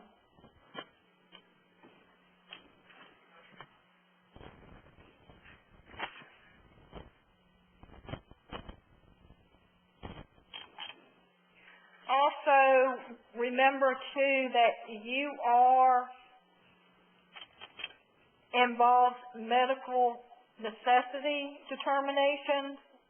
So if your company actually conducts medical necessity determinations, that activity must be reported in the UR data grids D4 and D5.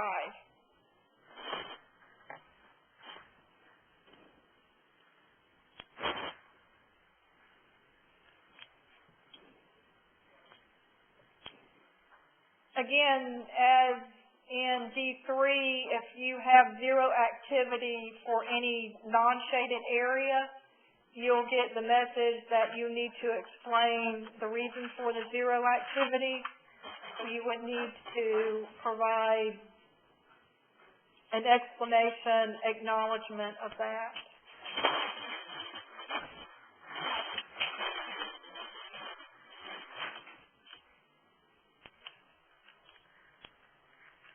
Also for D4 and D5, the counts must match. If they don't, you would need to provide an explanation in the comment box below D5.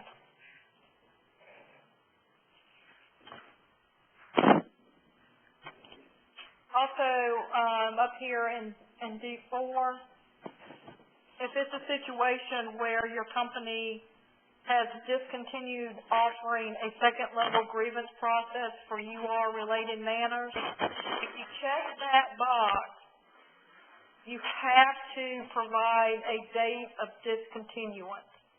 If not, you will still see that error message.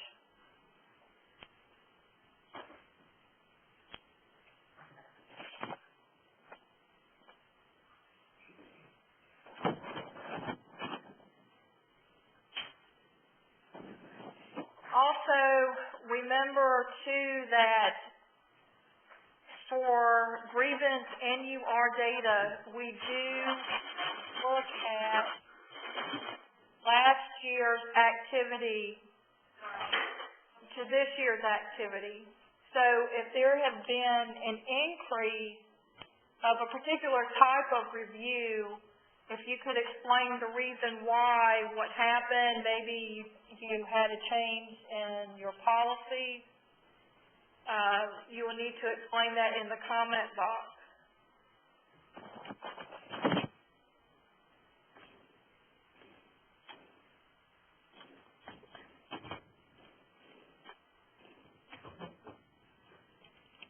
Also, if we see any odd data, and what we mean by that is, for example, if you reported UR activity but reported no external review activity, or you may have a large number of reported appeals and second-level grievances, but again, no external activity, we would want an explanation. And it could be a situation based on the explanation for the zero activity where the company would need to submit a copy of the UR policies, including the UR-related form and template letters. Because in this situation, if we see a high level of UR activity with no external review, it could be a situation where the member is not receiving a copy of their external rights.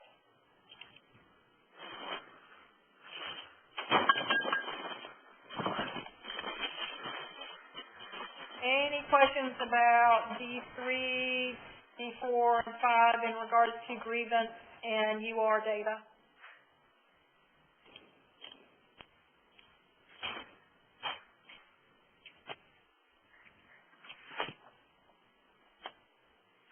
The only difference on your delegated data grid is that it will ask if the delegated entity performs these functions. Okay, moving to D6, where it is your providers by county. Again, the providers by county should be as of 12/31 of the specified data year. So, in the planned and delegated entity, you would indicate if in the plan, if the plan has its own network, or it contracts with the intermediary network providers. Then you would also check the type of providers within that network. So it could be all provider types. It could be all provider types except for your mental health, chemical dependency, or it could be only your mental health and chemical dependency. Again, these are the same questions as you will see in your delegated grid, but it's asking if the delegated grid performs its function. We did make some changes to the provider grid. The last two, we have mental health, substance abuse, inpatient facility, pre-stabilization, and we have mental health, substance abuse, inpatient facility, post-stabilization. The reason why we are fine-tuning these columns is that we see some inconsistencies in reporting mental health, substance abuse services facilities. Some insurers are including hospital settings while others are not. So, for example, and we do have a definition of your pre-stabilization in the instruction box. So your pre-stabilization would include services rendered in a hospital setting. So this would include like an emergency room, an observation stay, a temporary stay in a wing or a ward at the hospital. Your post-stabilization mental health, substance abuse, inpatient facilities are truly those freestanding mental health, substance abuse facilities. It is possible that you will have a facility that performs both functions.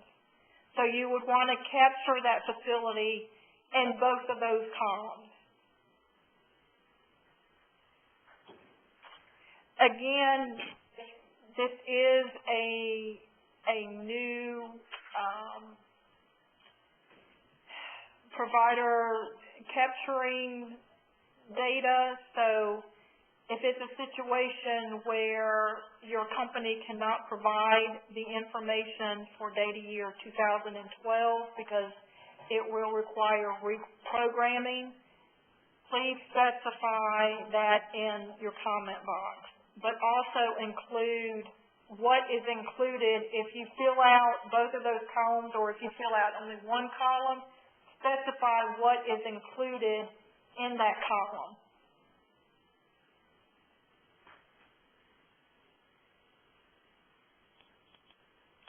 You will also see in the training manual some tips on how to categorize certain providers. I'm not going to go over that.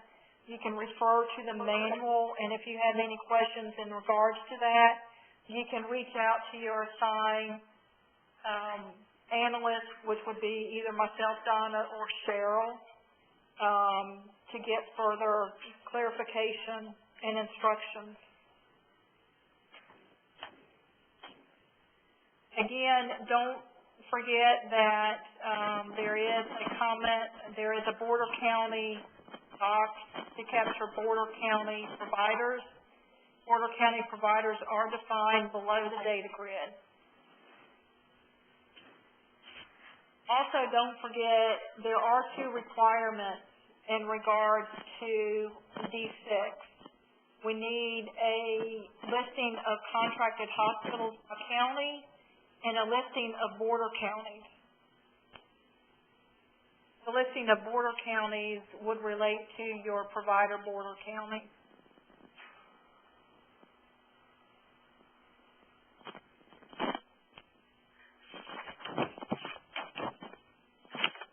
Any questions in regards to D6?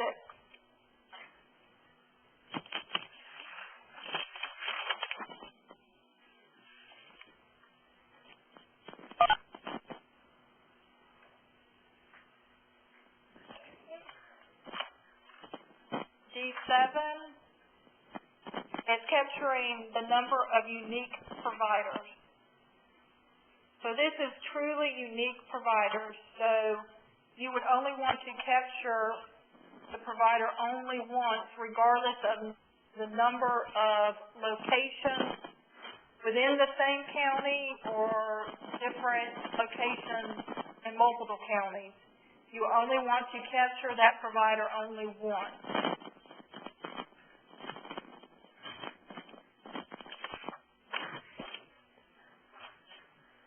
Also,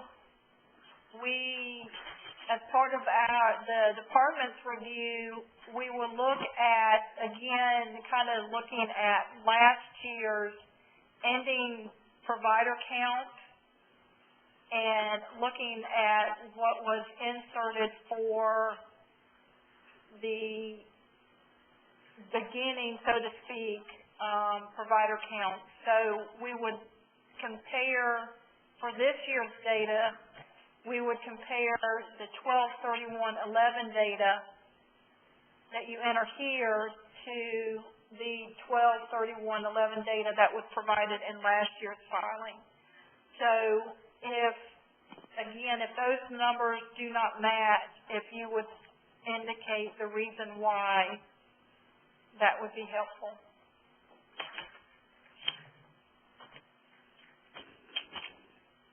Also, you will see all of these OKs. There is a calculation built in as to you take the 12/31/11 members, you add the providers that joined the network in D9, and then you subtract the providers that left the network in D8. And that calculation should match with what you have for 12/31/12 count for each of these provider types. If that calculation does not reconcile, you will have an error. So again, go back and review your input. If the input is correct, you will need to provide an explanation in the comment box.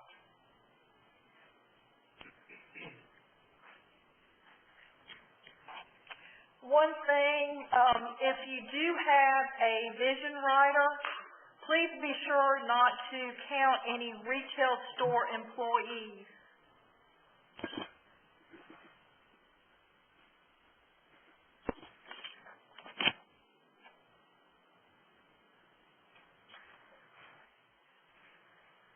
Eight is the number of providers leaving the network.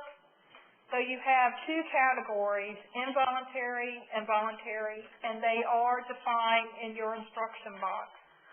Please be sure that your system corresponds with the meanings that we have identified in our instruction box. Again, and you're capturing the number of unique providers leaving the network. So if you have a situation where a provider has multiple locations and only left one location, you do not capture that provider in this data. Also, you will receive a message if the total number that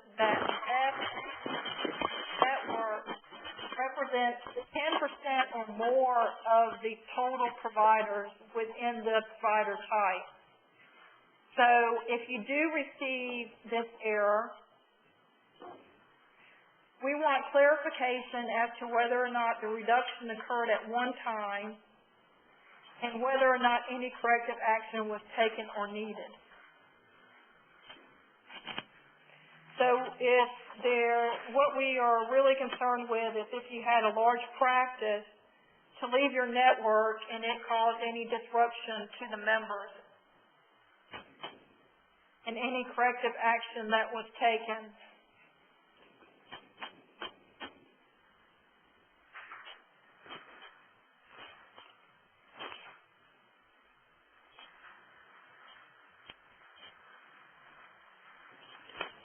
Any questions on D8?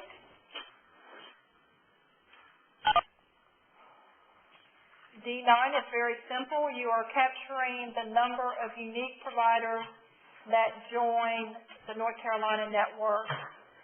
And again, all of this data includes border county providers.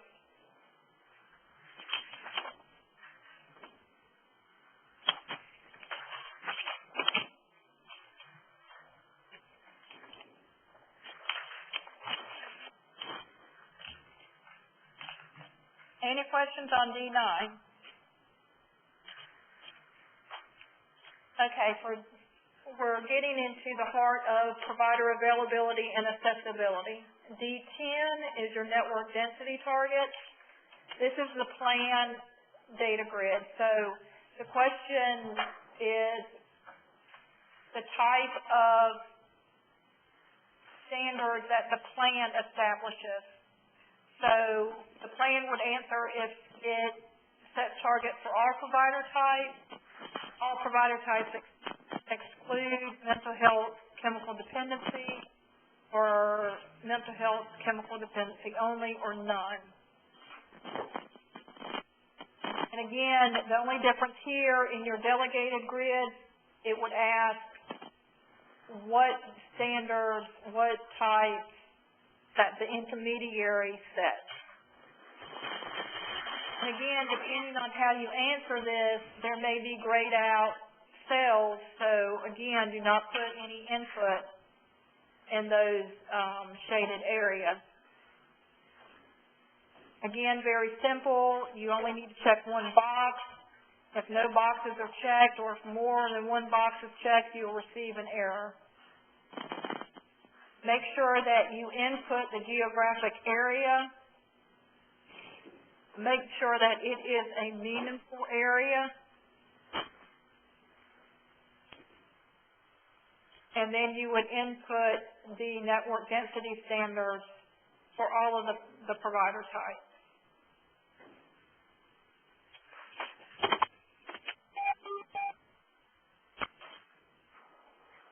Again, going back, if you do have separate, if you're an HMO and you have separate standards for HMO and point of service, you'll need to have separate data grids for those. The standards are usually expressed as a ratio. For example, 2 colon 100, or you can spell it out, which means 2 providers for every 100 members.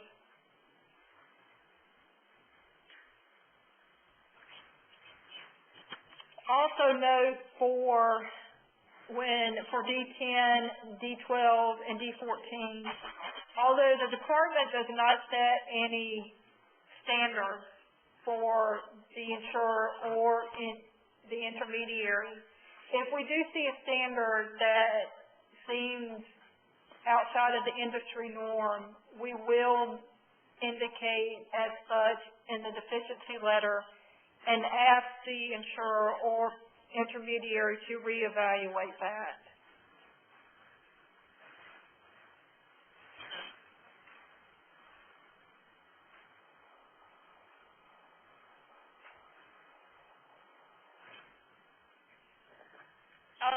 This is new for your full service carriers.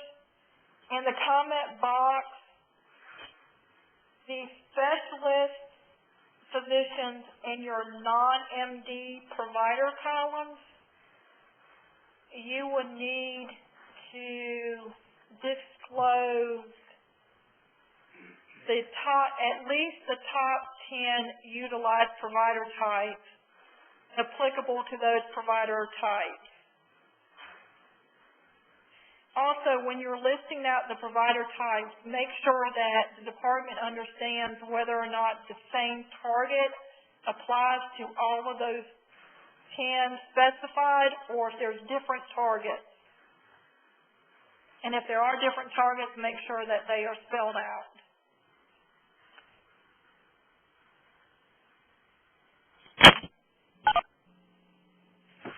Any questions in regards to D10.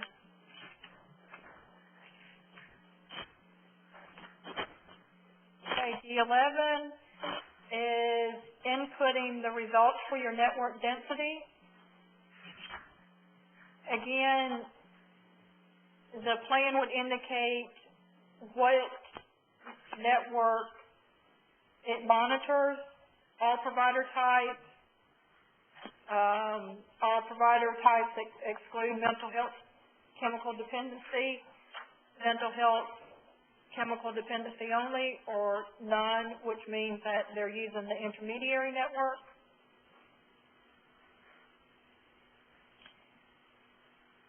Make sure when you're putting in your geographic areas in D11 that they have to match with what you inputted for D10.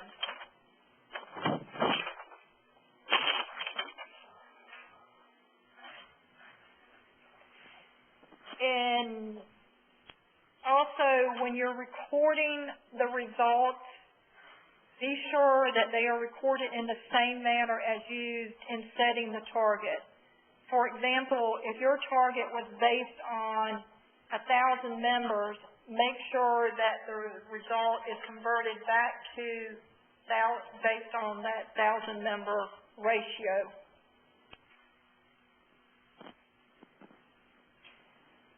And for the specialist physician and non-MD providers in your D10 where you listed the top 10 utilized providers, just use the comment box below here to record the results for those provider types. Again, I think we've already addressed this, but we would like to emphasize this. Results must be based on the carrier's North Carolina membership, including border county members and the North Carolina contracted credentialed providers, including border counties, as of December 31st of the specified data year. Also, we had this last year, but please be sure that it is highlighted above the data grid that you have to provide the calculations in the comment box and identify each component to support the reported results. You can also attach a copy of the actual report. For example, if you do use a GeoAccess report for network density, you can attach a copy of that report, but be sure that the department understands how the results were calculated.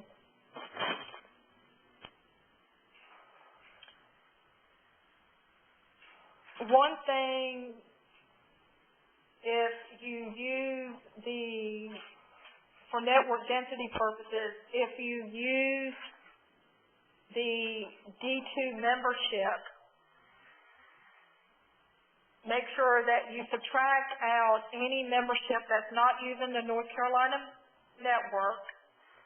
And if you compare that to D6, which is your providers by county, or D7, your unique providers, you can indicate that's your calculation, but be sure when you're completing your certification insurers that you will need to identify the membership report and the provider report that supports those two counts. You can't simply indicate that it was based on D2 and D6 or D7.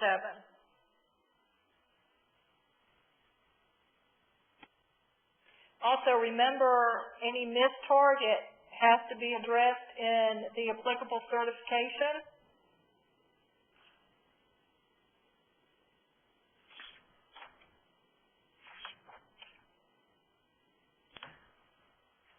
And again, if any type of error comes up or an explain box, please be sure to reevaluate your input. If the input is correct, provide an explanation in your comment box. Any questions? Okay, Okay, for D13, again, this is, reporting your network density results. Again, be sure to see around the area matches the data grid D12.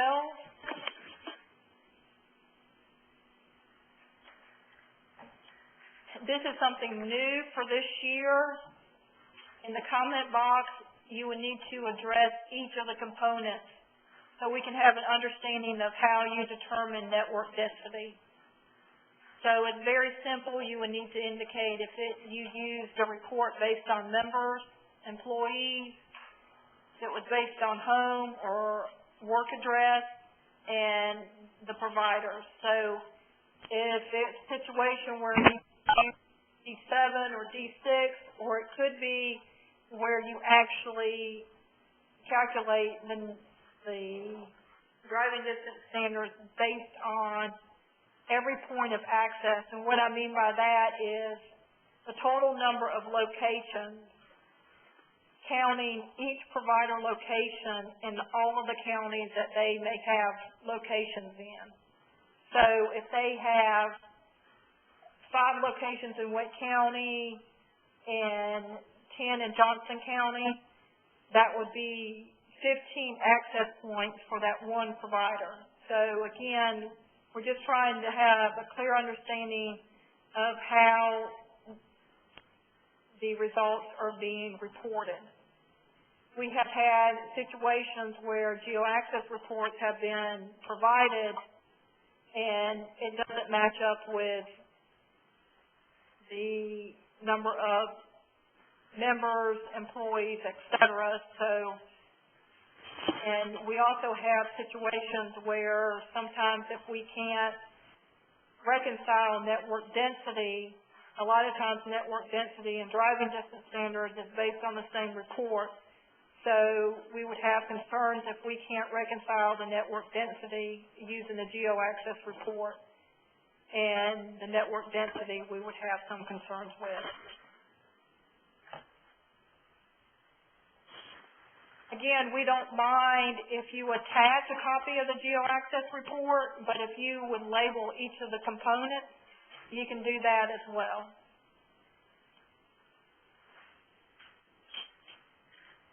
$14 is addressing your appointment wait time. The plan or intermediary will indicate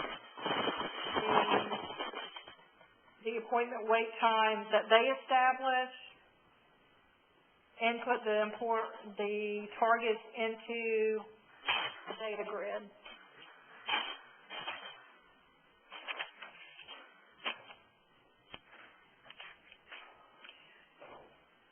Also, for your appointment wait time and driving distance standards, you will see a highlighted note that says 100% is assumed unless otherwise stated in the comment box below.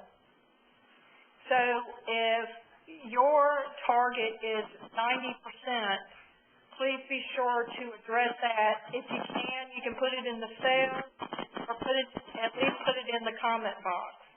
There is one caveat to that. That percentage is considered part of the target, and it must be clearly specified in the insurer's or the intermediary's formalized written provider availability and accessibility policies and procedures for that specified data year. So if the overall target is not actually in the written policies and procedures, the default of 100% will be applied. And then the insurer or intermediary will need to revise its policies and procedures.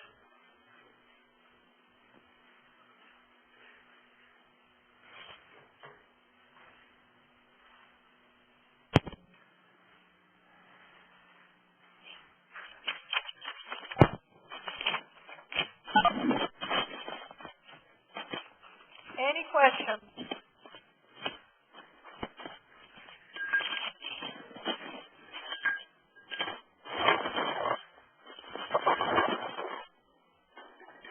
D15 is where you are capturing the appointment wait time results. Again, emphasizing that if you use a member survey, it has to be based on each carrier plan's membership. Provider surveys are based on the participating providers in the North Carolina.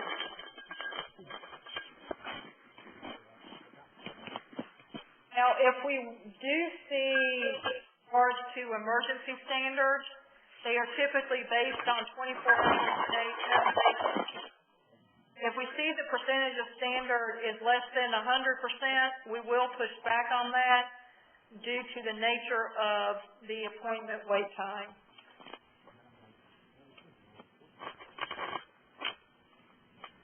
Please be sure to clarify in D14 whether or not the target is based on business days, calendar days, hours, etc.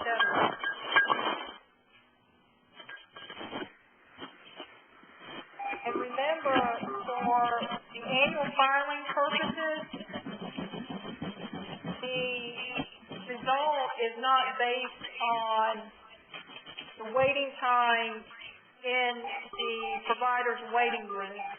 It is based on the time when you schedule the appointment and when you can see the physician.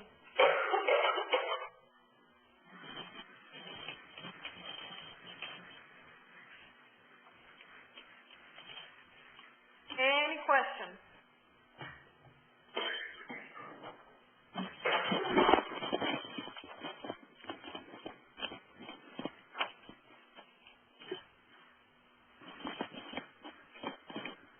Again, carrying it through your full service carriers,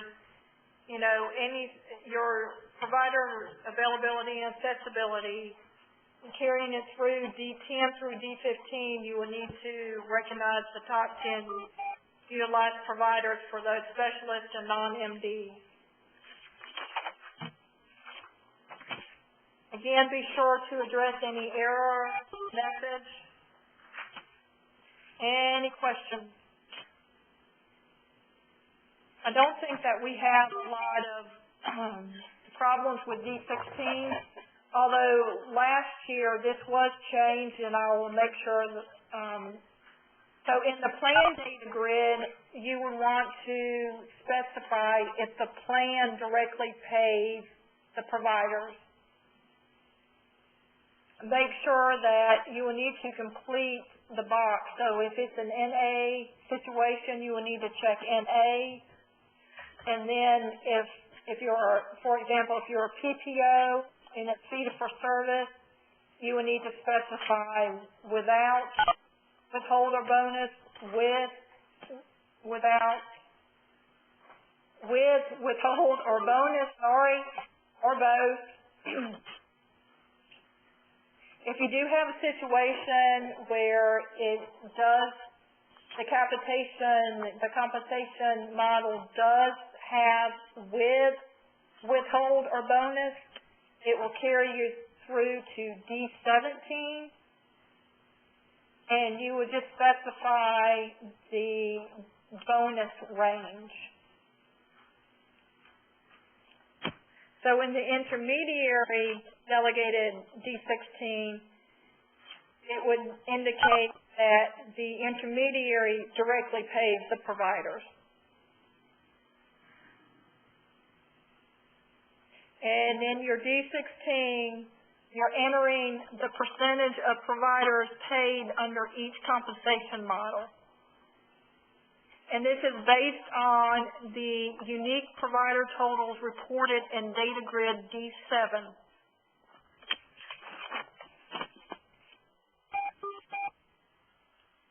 Okay.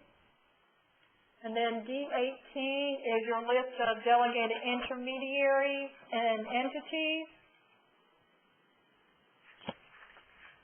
Again, make sure that your listed delegated entities and network intermediaries, that you have completed the applicable data grid. If they do a delegated function, make sure that they are listed in your C1 checkbox. and make sure that the applicable delegated activities are checked, and that the intermediary and delegated entity has also submitted the applicable delegated grids. So you would list the name of the delegated entity and the contract form number between the intermediary and the carrier, or the form identification number for the service agreement. Remember that the contract form number includes any amendment of the improved intermediary agreement that Life and Health approved. So a lot of times on their approval, they would have the listing of if you have a base contract and perhaps you have a North Carolina addendum. So you would want to identify both of those.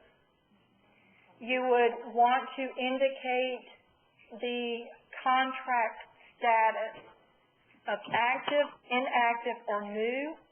Active is when it has been in place for several years. Inactive would be if the contract terminated. And when you check on your inactive field, it would bring up a field that to enter in the termination date. The new would be if you had a contract approved by the Life and Health Division during the specified data year. So when you checked on the new status, you would put in the approval date and the CERF tracking number. You also want to check on the new status if you have a filing that is still pending. So you still check on the new status, but you would indicate the CERF tracking number, but you would indicate still pending. If you know that the contract has yet to be filed with Life and Health, you would still check the new status, but provide an explanation, including the projected filing date in the comment box. You would indicate the mailing address, and then you would check off the delegated activities.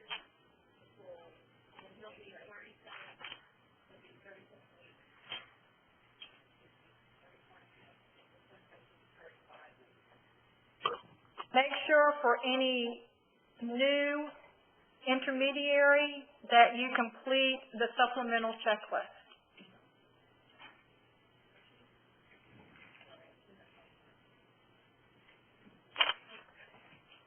And real quickly at the end, you get a summary of your error and explanations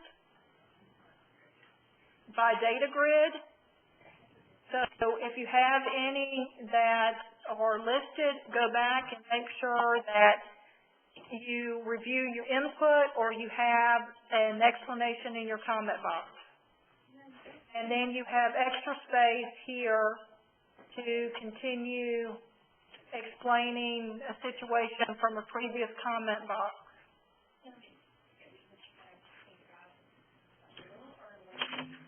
Are there any questions? Donna, this is Pam Entringer from Assurance. Yes. I just have one question. We had an intermediary that went through December 31st, 2012. And then as of January 1st, 2014, we started with a new intermediary. It's a PBM. So how do we, I know we don't have to do anything with the new PBM until next year's filing, but for the existing that we had for members that were on the old PBM in 2012, should we list them as active because they were active throughout the whole year, but they termed as of midnight on December 31st, or do we list them as inactive? Go ahead and check inactive as of December 31st. And let me know, Pam, what's being done for data year 2013? I will. I'll put a note out there. Okay. And we did get that filed, the other one filed and approved, so, but nothing happened until January, so. I will put that on the data grid for, that they're considered inactive. And then I did put a comment in the bottom, so. Yeah, because what we do is that we do compare last year's data grid D18 to this year's data grid. Right. So if we see something that was listed in last year's but not in this year's, we'll go back and say what happened. So if they did term at the end of the year, we still want them listed, but indicate that they termed. Okay, yeah, because we are getting data from them for, we are obtaining data from them for last year, obviously. Yeah. But, yeah, I'll make sure I indicate that then.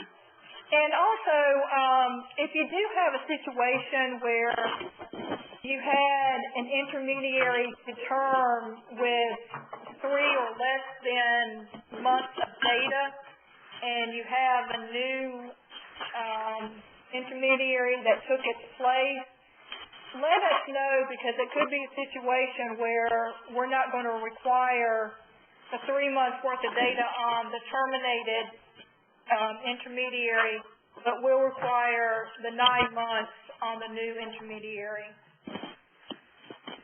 So if at any time you have an intermediary that has termed during the middle of the year, just let us know, and we'll let you know how to complete the filing.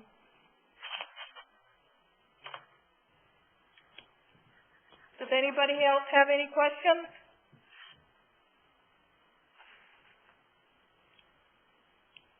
Okay, I would like to thank everybody for participating in the webinar, and also I greatly appreciate your patience in setting up the WebEx invitations. We had a lot of glitches, and I'm sorry that it caused so much confusion, and we also apologize that we had an overwhelming response in this webinar and had to cut down on the attendance.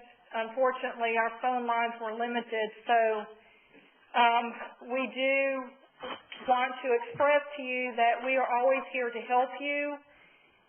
If you have any questions going through the manual and the certifications and the data grids, please call us.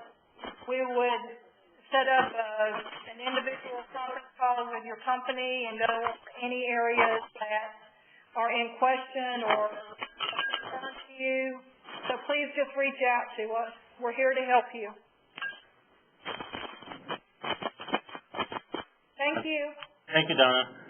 Thank you. Thank you. Carol. Thank you. Thank you. Thank you. Thank you.